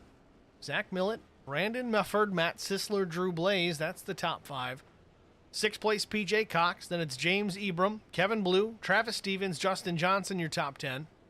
Then Jesse Redding, Jarrett Woodard, Chad Martin, Dakota Shepard, Kevin Grettenberger, that's the top 15. Rob Hattenbach, Chris Pio, Dan Worthington, Brett Osborne, Tommy Kohik to 20th.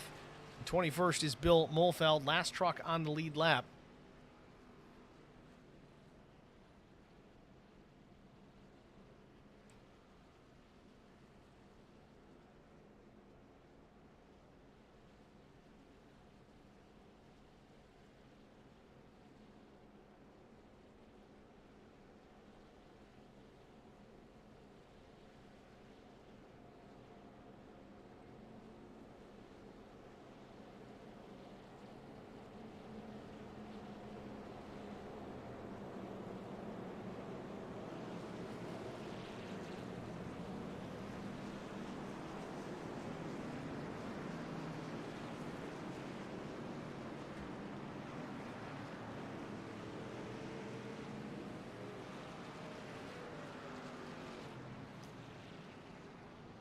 So we got 21 laps to go. It's been the Neil Quick and Zach Millett show most of the afternoon, but Brandon Mefford is no slouch either, nor is Matt Sisler.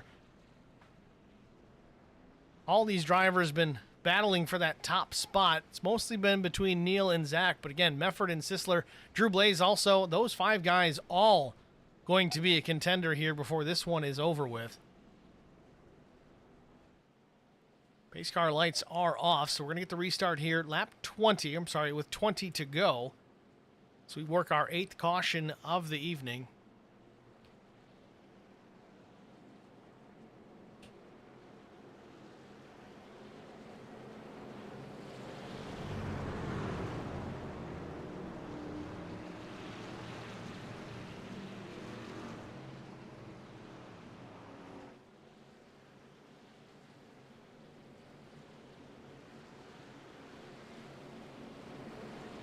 Sun getting a little bit lower in the horizon here. That may cool track temperatures a bit. Wonder what that's going to do for handling changes for the drivers, as this is a fixed setup race. They can't really make any adjustments for it other than their driving style.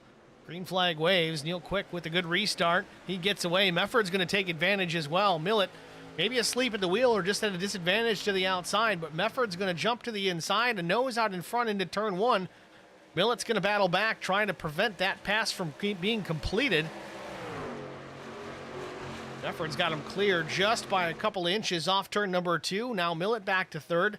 Mefford up to P2. Quick still with the lead.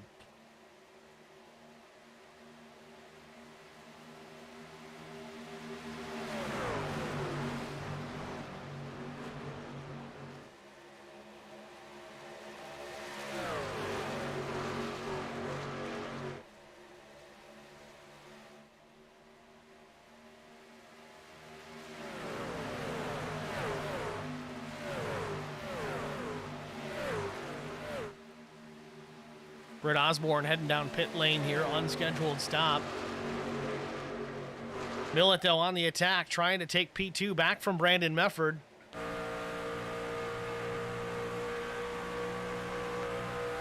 Millett looks wide, now looks left. No open door just yet. Mefford defending that aggressively. We are late in this race, less than 20 laps to go.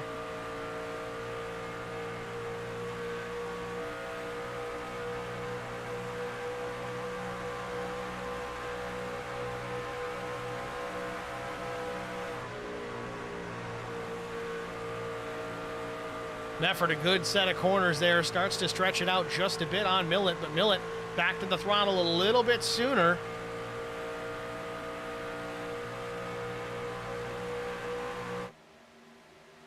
This battle continues.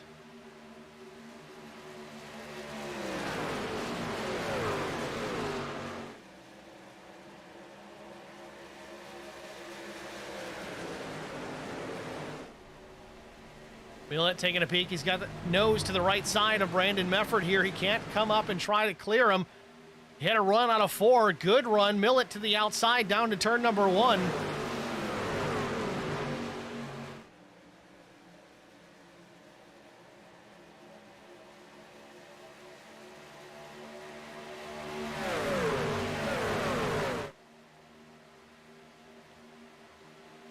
Millett, Mefford, and Sisler all together. That's second, third, fourth.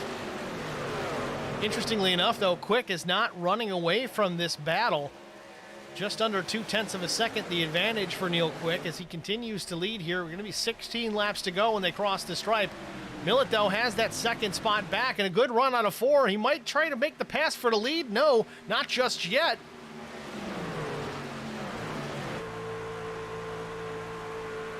Millett looking to the outside, a little bit of a bobble off turn number two. Still has the run, though. Taking a peek to the inside. Don't think he's got enough of a run to make the move, or does he? Takes another look. Maybe a bump coming. Right to the back bumper of Neil Quick into turn three.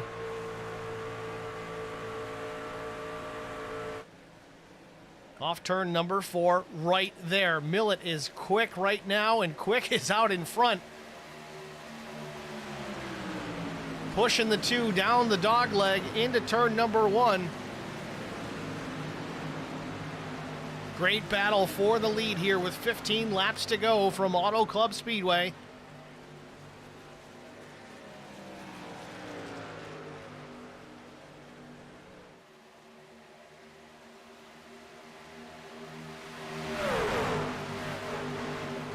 Top four under a blanket. Into turns 3 and 4. Fifth now belongs to PJ Cox.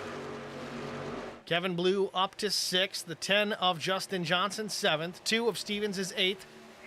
Yellow is out. We've got another issue on track. James Ebram possibly off track. Indeed. Apex Tech Racing Machine off turn 4. Little bit of contact into the pit wall. Gathers it back up relatively quickly. A little bit of dirt on the back tires of that machine as he tries to get the power back down.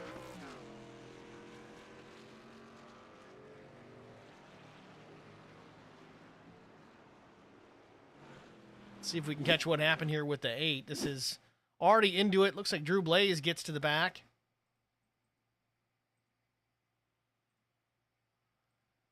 We'll back it up here and get a better look at it.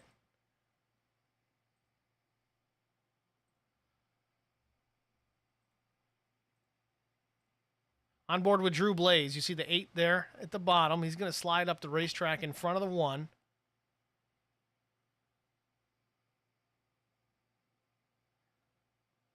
Does Ibram get loose? He does. He gets real loose. As soon as he gets in front of Drew there, gathers it back up, and then a little bit of contact from the 1 ablaze off the corner. That was enough to send him around.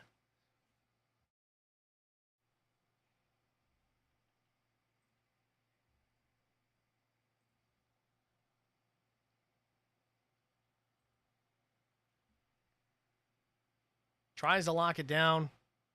Tries to straighten it back out. Just to miss the brake pedal in the grass, though.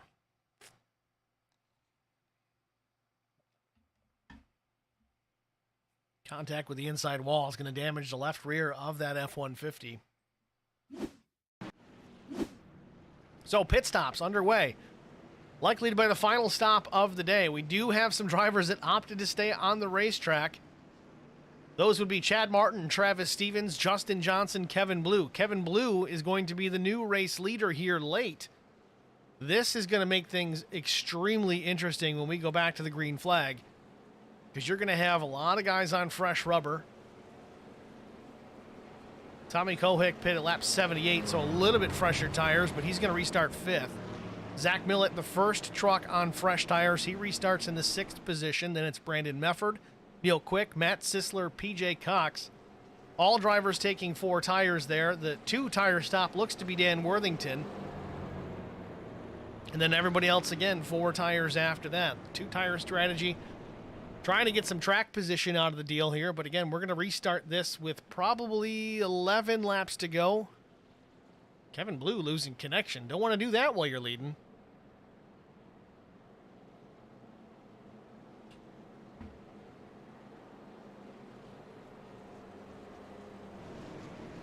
So once again, the spotlight on Kevin Blue. Out in front with the truck show winning paint scheme. Now leading the field here with 12 laps to go. Under our 9th caution of the day.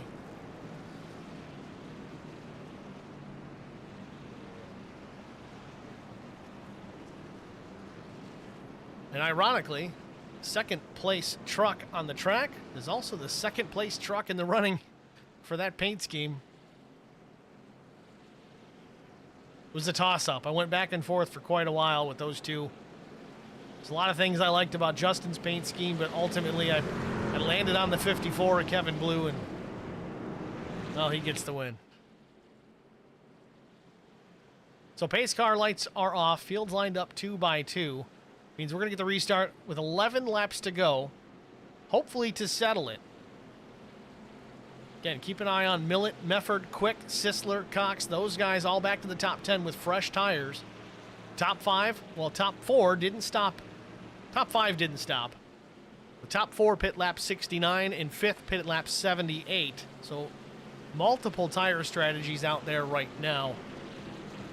Just don't see top 5 being able to hold off the faster, fresh tires that are behind them with just 11 laps to go. Maybe with another caution it could work out, but we'll see. Pace car pulls down the pit lane. Green flag about to come back out. We're going to try and settle this here with an 11-lap shootout from Auto Club Speedway. Green flag waves are back underway.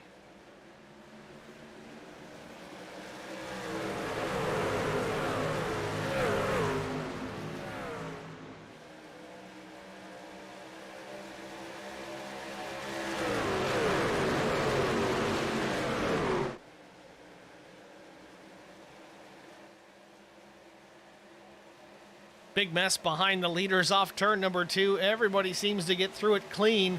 3-4 wide at least as they go down the back straightaway. Not for the lead, though. This is the battle to try and get up. Battle for that top spot. Millett up into the 4th position. Battle for the lead, though. Kevin Blue, Justin Johnson at the stripe. Maybe some contact. Kevin Blue's going to lead that one, but it may be his last. Johnson to the bottom in the preferred lane here, dives down to the bottom of turn number 1. Kevin Blue goes up top. He'll have a run out of the corner, down the backstretch, but not enough. Looks like the 10's got Kevin Blue clear out of turn number 2. New leader, 10 laps to go. Oh, we got trouble. Drew Blaze is in it. into the inside wall. I think it was the 95 that got crossed up. Drew Blaze, hard impact. No caution just yet. We continue on. Drew Blaze exits, takes the tow back to pit lane. He's out of it. No longer a contender in this one as we come to 9 laps to go. Seemed it was the 95 of Chad Martin that got crossed up out of 2. Gets into the 1 of Drew Blaze and ultimately sends Blaze into the inside safer barrier. Hard impact. Puts him out of this one.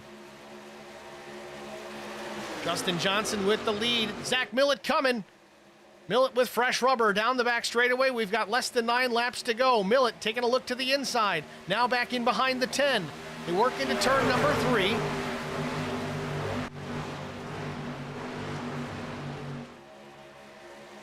Johnson slides up the track in the middle lane, opens the door for Millett on the bottom, off turn 4, to be 8 laps to go. Neil Quick is coming as well. High side is Johnson and Blue. Low side is Millett and Quick.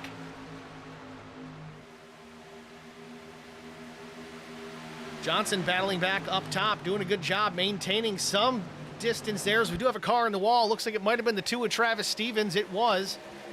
Continues on. Everybody stays clear. Oh, we got a car spinning out of 2. Bill Molfeld, the 911, call 911. He's loose off the corner. Caution comes out for the 10th time today with 7.5 laps to go. Zach Millett was the leader at the time of caution, so he will get the option to restart first. But now the question remains, we've only had a handful of laps under the green flag. Do guys pit? I know some will.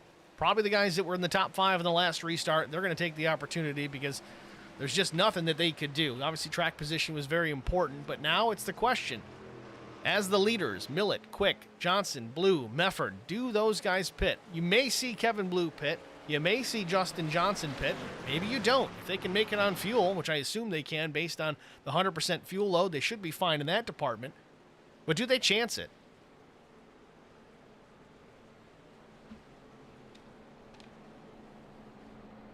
This does give us an opportunity here, though, to once again thank the sponsors involved here tonight. The Toys for Tots charity race put on by Lonestar Racing.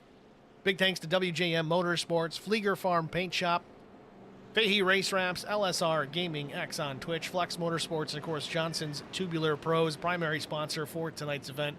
Thank you to all these guys for jumping on board and helping support such a great cause at this time of year. We did this race for them, I think, last year. This might be our 3rd time doing this. I don't even know 100%. It very well could be our 3rd Toys for Tots race here at HBR TV. But so happy to be a part of it. It's a very good thing that these guys do every year, not just the only charity, but many, many others. As Justin Johnson does roll down pit lane, he does take this opportunity for some fresh tires. Not many other takers, though.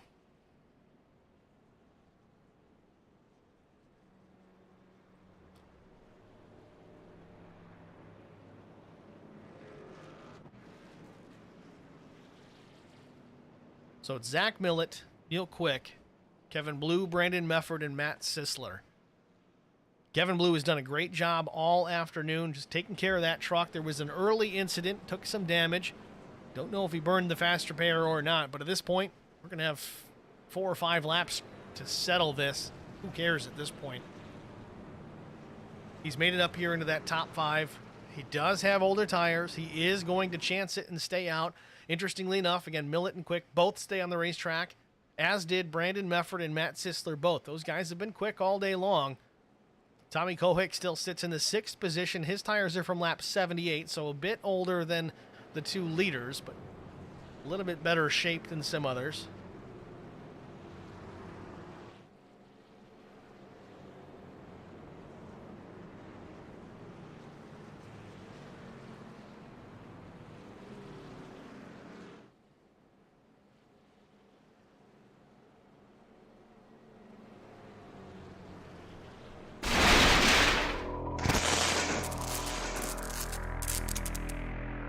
Checkered flag.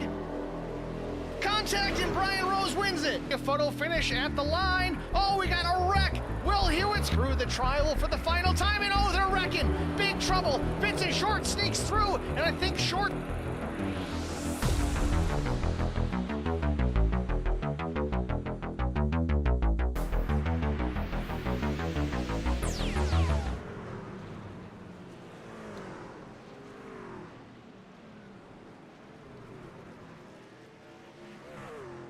Pace car lights are off. We're going to have a 4-lap shootout to try and settle this.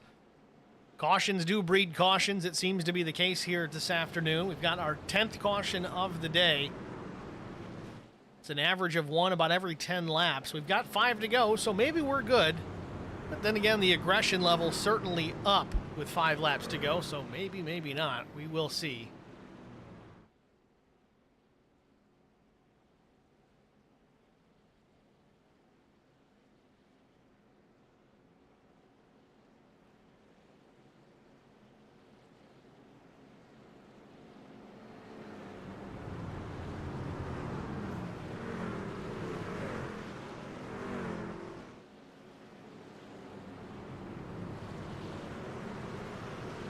Checking some of the settings here, it does not appear that we have any green-white checkers turned on for this event. So hopefully we can get this thing to finish under the green flag. I've looked through it twice. Maybe I'm missing it, but I don't see it.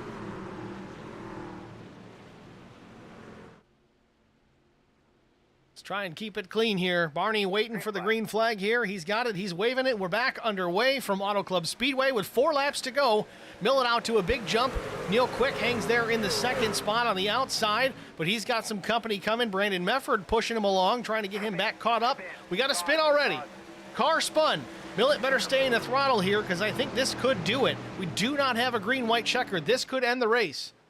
Kevin Grettenberger involved in this one here with Bill Martin in the 24. Let's take a look at it. This is the restart. Justin Johnson goes to the middle, but the 57 comes up the racetrack and gets into the 10. Kicks off this caution, our 11th of the day. And again, I think this might be it. I don't know if they're going to get this thing going again. It's going to be 3 laps to go at the line. They got to run a pace lap. Yeah, I don't know. Unless there's something I'm missing here, I don't see it in the settings where they've got green-white checkers enabled for this, so this could be it. This could belong to Zach Millett. Probably one of the only races he's won at pace speed.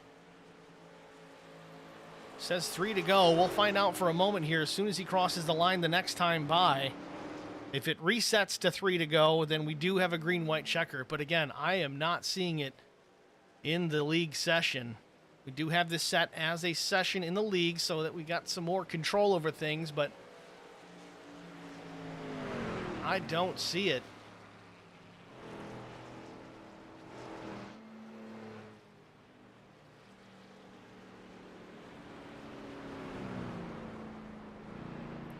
Pace car on the track.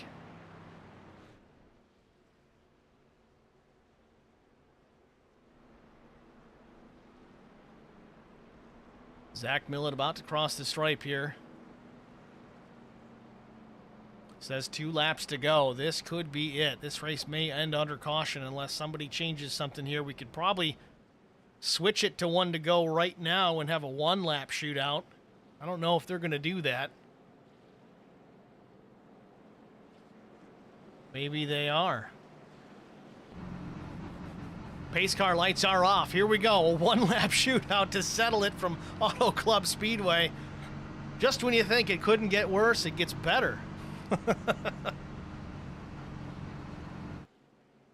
So unfortunately for Neil Quick, I mean, he's not out of this yet. He's got the wheel in his hands. He controls his own destiny, but he is at a major disadvantage here, as is the case when you are the second place truck. The leader has the advantage on the restarts. There's no 2 ways about it. You got to fire within that restart zone, but you can't beat the leader to the line. You risk a black flag if you don't maintain the right speed, if you're too far out in front. So you got to be really, really careful. Neil can time this perfectly, and he may have a battle with Zach Millett here for that top spot, but you also got to keep in mind, you got Brandon Mefford there behind Millett. He's going to be in contention here, kind of a pseudo teammate with Neil Quick. You got Matt Sisler, who's been fast all day. He's looking to take advantage. He's got to get caught up, though. He is laying back big time.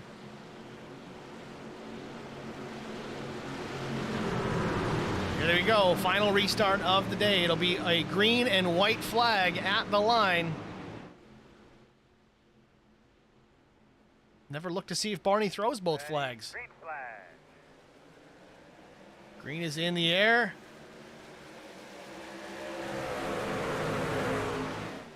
Last lap from Auto Club Speedway. Millett out in front. Quick did not get a good restart.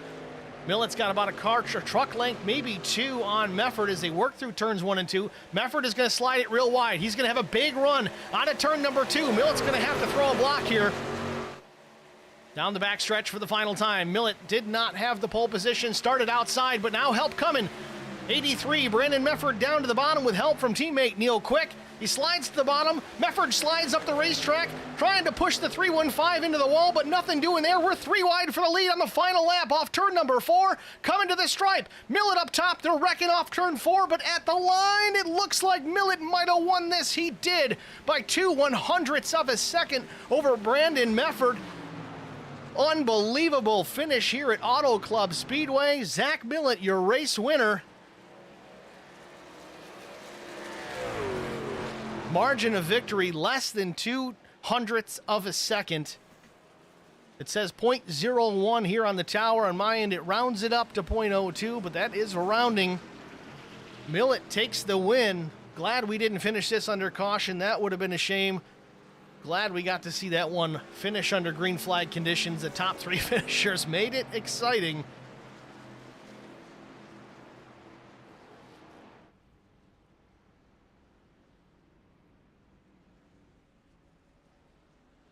What a race, what a finish. I know we had a bunch of cautions, but man, this was a fun one to call. A lot of action, top to bottom. Zach Millett takes the checkered flag just by inches.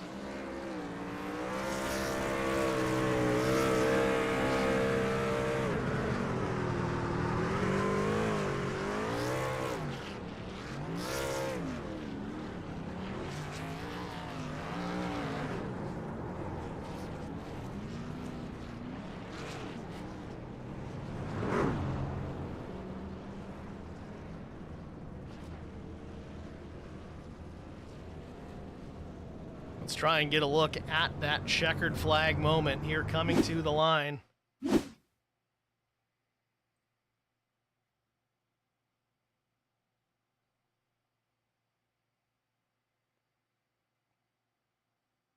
Zach Millett was to the outside. You see him there, the 315. Brandon Mefford gave him all he could handle, slid him up the racetrack in 3 and 4, which might have really been to Brandon's detriment.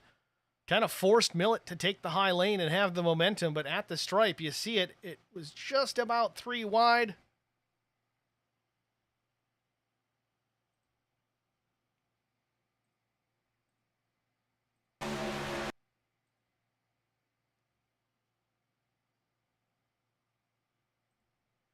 Close finish here at Auto Club Speedway. Look at that.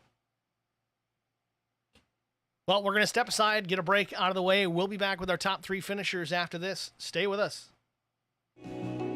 I would definitely recommend the Garza Law Firm to all my family and friends because I know how he's treated me. I have been playing basketball ever since I can remember. I just finished my 6-year career playing for the University of Tennessee. I feel like we're both striving to be better every day. He's always responded quickly and has always come through with whatever he said that he's going to do.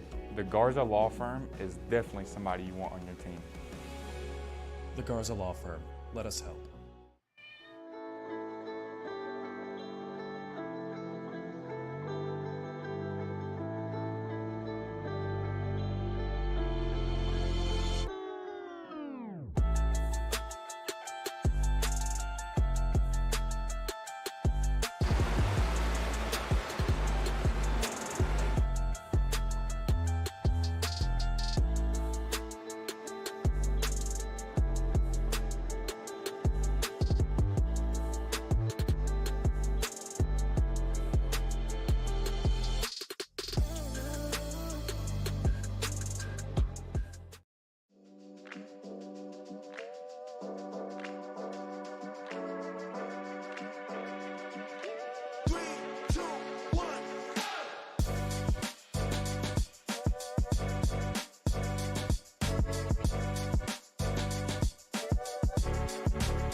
Checkered flag.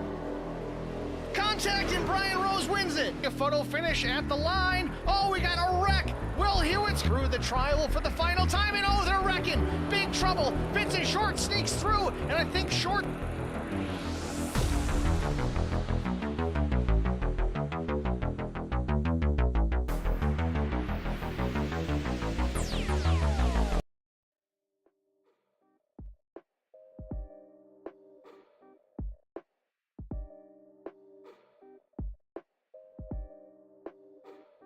Welcome back, ladies and gentlemen, to Auto Club Speedway. Lonestar Racing Toys for Tots charity race is in the books. Zach Millett victorious just by a few feet at most over the 83 of Brandon Mefford. Let's pull Zach up into the broadcast booth and get a word with our race winner first. Zach, it's Steve in the HBR TV booth. You got me? Yes, sir. Yes, sir. Congratulations on the victory there, Zach. I figured you'd be a little more excited than just that. That was a crazy finish. We found out real late in the going that there was no green-white checker turned on, so luckily someone called the audible, and we went back to the green flag quickly for a fast green and white and then checker. Tell us your strategy on that final lap to beat out there Brandon Mefford by just a feet or two. I've had a range of emotions here in the past 10 minutes, but thought it was over. Coming across the line, there was a little pre-celebration, a couple fist bumps, and then I heard Drew say, "We're going to do one to go." And I said, you know, that's the exact way we should end a charity race. It doesn't get any better than that. You know, everybody that was up front most of the night was pretty much up front for that restart. So it was really the best thing we could have done. And boy, it was a hell of a finish. It certainly was. You know, my mindset was, man, and I didn't say it necessarily on a broadcast, but it would be a shame to watch this thing end under caution. I might have mentioned it after it was over, but these things especially, they can end under yellow, and I'm really glad that it didn't. You were lucky enough to come away with the win here again by just a foot or two. Walk us through that pass, or almost pass, that Brandon Mefford had you set up going into turn 3. It seemed like he had the momentum down the backstretch, but what was the key to get back around him, or at least prevent that pass from being completed coming to the stripe? Yeah, he had a hell of a run on me coming out of 2 and down the back. There's really no way to defend it. I didn't want to, crowd him going too low, because then, Neil would have went up high and got the run off 4. So I just kind of kept my line up top, knowing I'd get to the gas quicker. There wasn't much lifting going into 3, so I'm glad she's stuck. I'm glad we pit when we pit. The strategy kind of worked out, and that was just basically take tires every 8 or 9 laps or more. Anything more than that, then it's worth coming down and getting some. So yeah, I'm glad we had the rubber to get back to the gas and stay ahead of Brandon there at the line. Unlimited tires over the wall tonight, kind of like a cup race, but that was still cool to see. Everyone still had to make the decision there late. Do you pit? Do you not pit? It worked out good in the end for you. Congratulations on the victory. It was a great race to watch across the board. You and Neil Quick seemed to have this thing sewn up right from the get-go, but it was good to see a battle between yourself, Neil, and Brandon really coming down to settle it here this afternoon. Yeah, it's a blast running with these guys.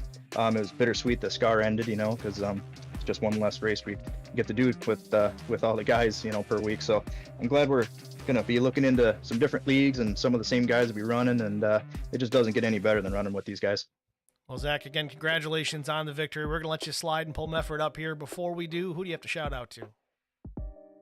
I got to give a big thanks to LSR, Lonestar Racing, for holding these events, Toys for Tots. It's a great cause for racing. I mean, we love coming out here and racing as it is, but boy, if we can donate to a charity and have fun doing it, I mean, it doesn't get any better. So thanks for everybody showing up to this too. It's a huge field.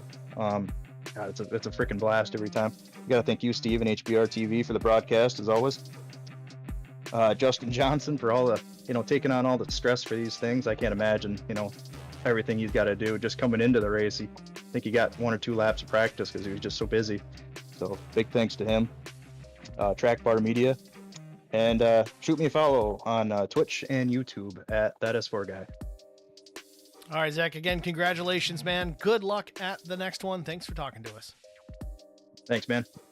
Zach Millett, your race winner here at Auto Club Speedway, the Lonestar Racing Toys for Tots charity race. Next, we're going to pull Brandon Mefford, the number 83, up into the booth. Brandon and Steve in the HBR TV broadcast booth. You got us? Yeah, I got you, Steve. Brandon, congratulations on a P2. I know that one was just so close. Walk us through that final lap. I know it was kind of a unconventional restart with the green flag and the white flag coming out all at the same time. What was the game plan? I know you had to come up with one there last minute to get by Zach Millett, and you almost pulled it off. Well, I just knew I had to almost match his restart there to even have a chance coming off of 2. So cleared Neil. Neil didn't get such a good start, which is, it's hard on with that restart zone to get a good start and not jump it. So, but I wanted to get up to the high side, get as much momentum going down that back stretch as I could, and hopefully get to at least a quarter panel. But I was able to drive up next to Zach, and I was going to try to full send it down there into 3, but I didn't clear him enough, and got just a little loose on exit, which made a heck of a show coming to the checker there. So great run, and it was a blast. Definitely a fun race to watch. I know we had a bunch of cautions, but the green flag racing that we did have, very entertaining, especially up at the front of the field. You guys changing positions back and forth all race long. It was a blast to watch on my end, that's for sure. Yeah, the track presented itself very well tonight for some really good racing. So it was really loose, and it was aero dependent. The aero in these trucks right now is incredible. Those guys would get side by side up there. I'd be in third, and it just shoved the nose to the wall, and I'd have to lift and try to run them back down. And it didn't let anybody get too far ahead, which was pretty cool. So, I want to do it again. There'll be more opportunities, I'm sure. We'll make sure you keep everybody informed with these things, because this LSR group does a bunch of these throughout the course of the year. So it won't be your final opportunity, I'm sure. Yeah, it's awesome. I kind of hopped in here last minute. I forgot about the race, and I love doing stuff for the kids, as you know. So heard they raised a little over $2,000, which is incredible. But just stoked to be a small little part of that. Well, Brandon, again, congratulations on a P2 finish and putting on a good show here tonight. We're going to let you go here and pull Neil up into the booth. Before we do, who do you have to shout out to? I'll just shout out to everybody at LSR for what they're doing and for letting me get in here and have some fun with them tonight. And thanks to you guys for broadcasting this. I'm hoping and I'm sure we put on a great show for everybody back home watching. So thank you to the fans, and then thank you to my family for letting me do this every week. All right, Brandon. Well, thanks for talking to us. Good job on P2, and good luck. See you at the next one. Thanks, man.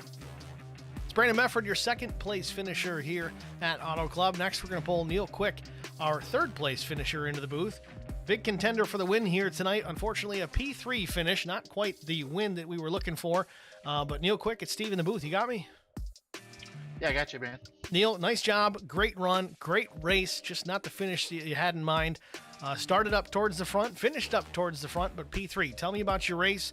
Let's see, the strategies you had coming into tonight, and what were you thinking there with that unorthodox restart with the green and the white coming out at the same time? On the restarts, I guess here at Auto Club, I mean, even when I was on the inside of the front row just taking off, you can get a good jump.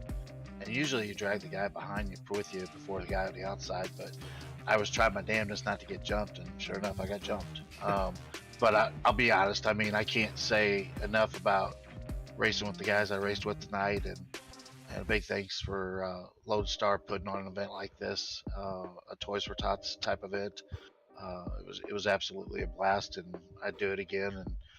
And just wish we had a little bit more green flag run. I mean, those green flags seem to benefit myself a little bit more, but I mean, me and Zach was having a blast. I mean, it was just switching and flopping and trying to get clean air and change lines up. It was a blast. We saw a ton of that. Even Brandon Mefford had mentioned it when you and Zach were up battling for the top 2 spots for a while. He'd close in, and all of a sudden would just push the nose right up the racetrack. The aero disruption from the 2 trucks in front made a huge difference to the trailing truck. Did you experience that at all? Yeah, you had to be on your toes. I mean, a couple of the times, if you're right behind following somebody, you can kind of loosen them up, and they're chasing their tail all the way around the corner. But as you're doing that, you're doing the same thing. So you have to fight to get the air on the nose of the truck, and sometimes you had to pull down or go high to do that. And man, God forbid, like when we got back in the traffic there on a couple of those pit stops, it was just kind of guessing at what end of the track you were going into, where the truck was going to go. If it was back, it was going to come around, or if it was going to push to the wall. So, but it makes it an interesting event. And once, I mean, you get the feel of knowing where the air is and where you're going with it, you kind of get a grasp of it. I know running up behind Zach there, finally getting the nose to the inside, it seemed to work a little bit better, and I could get up underneath him and get to this quarter panel and make a pass. But man, just a blast. I mean, you can race all over the track, and it was a great group of guys to race with tonight, and I can't say enough about that. Certainly seems like LSR knocked it out of the park as far as track selection goes. We'll hopefully see something like this for the next one, whether it's a suicide prevention race or otherwise. But again, a good run here, Neil. Third place finish. Congratulations. I hope to see you at the next one. We're going to let you slide here. Is there anyone you want to thank? No, you guys doing the broadcast, great job. Lonestar Racing, everybody that was involved putting it together. So thank you guys for the opportunity to come and race with you. All right, Neil. Well, thanks for talking to us, man. Hope to see you at the next one. Thanks, Steve. Thank you. It was Neil Quick, your third place finisher here. Had a chance at a win. Almost came down to a three-way photo finish. Didn't quite get the nose up alongside Brandon Mefford, but still a thrilling conclusion here off turn 4. It was 3 wide for the top spot. Zach Millett beat them both to the finish and takes the win. Let's take a look at our race results. Of course, Zach Millett, your race winner. Second place was Brandon Mefford. Neil Quick, third. Matt Sisler was fourth. James Ebram battled back to a fifth place finish. Kevin Blue, our paint scheme winner here, he finished in the 6th spot. Tommy Kohick was 7th. PJ Cox finished in the 8th position. 9th went to Dakota Shepard. Justin Johnson led some laps, maybe 1 or 2, not 100%, but had a strong truck there at the end, finished 10th. Jarrett Woodard finished 11th. Bill Mulfeld was 12th. Dan Worthington in the 13th spot. Rob Hattenbach finished 14th. Jesse Redding was 15th. Chad Martin 16th. Chris Pio 17th. Travis Stevens was the 18th place finisher. David Connell was 19th. Kevin Grettenberger was 20th. Travis Barkis finished in the 21st spot. Mike Eden was 22nd. Billy Martin finished 23rd. Matt Minnick was 24th. Drew Blaze 25th after a late race incident took him out. Britt Osborne finished 26th. Carson Conway 27th, 23 laps down. Chris Goins 28th, 23 laps down. Matt Fletchell 29th. Colin Shipping 30th. Ken Blackburn 31st. Adam Flieger was 32nd. TJ Lane finished 33rd. EJ Marshall was 34th. Will George was 35th. Chris Kurtz 36th. Mike Fahey 37th. Wes Wiggand was 38th. And Kevin Hayes was 39th. Tough break for the 3 as he led some laps early on, was in strong contention in that top 3, putting the power down. Unfortunately, 70 laps down here in last place finish for the 3. Tough break for him.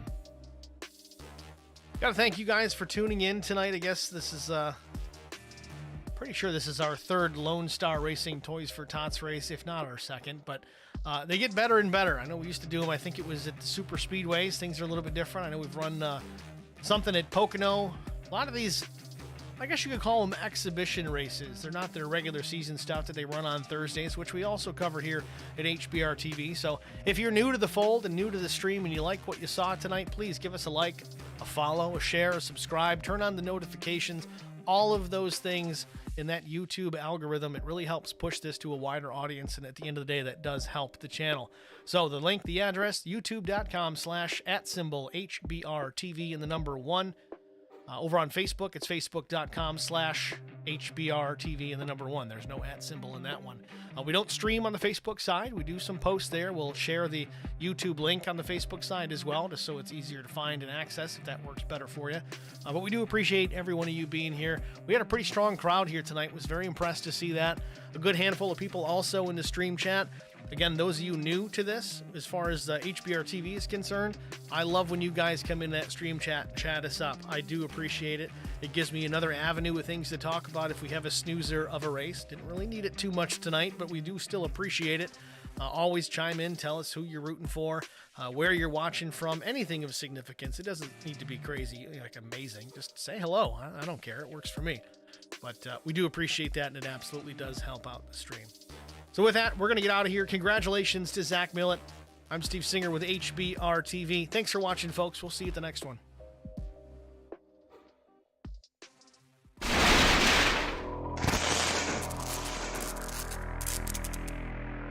Checkered flag. Contact and Brian Rose wins it. A photo finish at the line. Oh, we got a wreck. Will Hewitt's through the trial for the final time, and oh, they're wrecking. Big trouble. Vincent Short sneaks through, and I think Short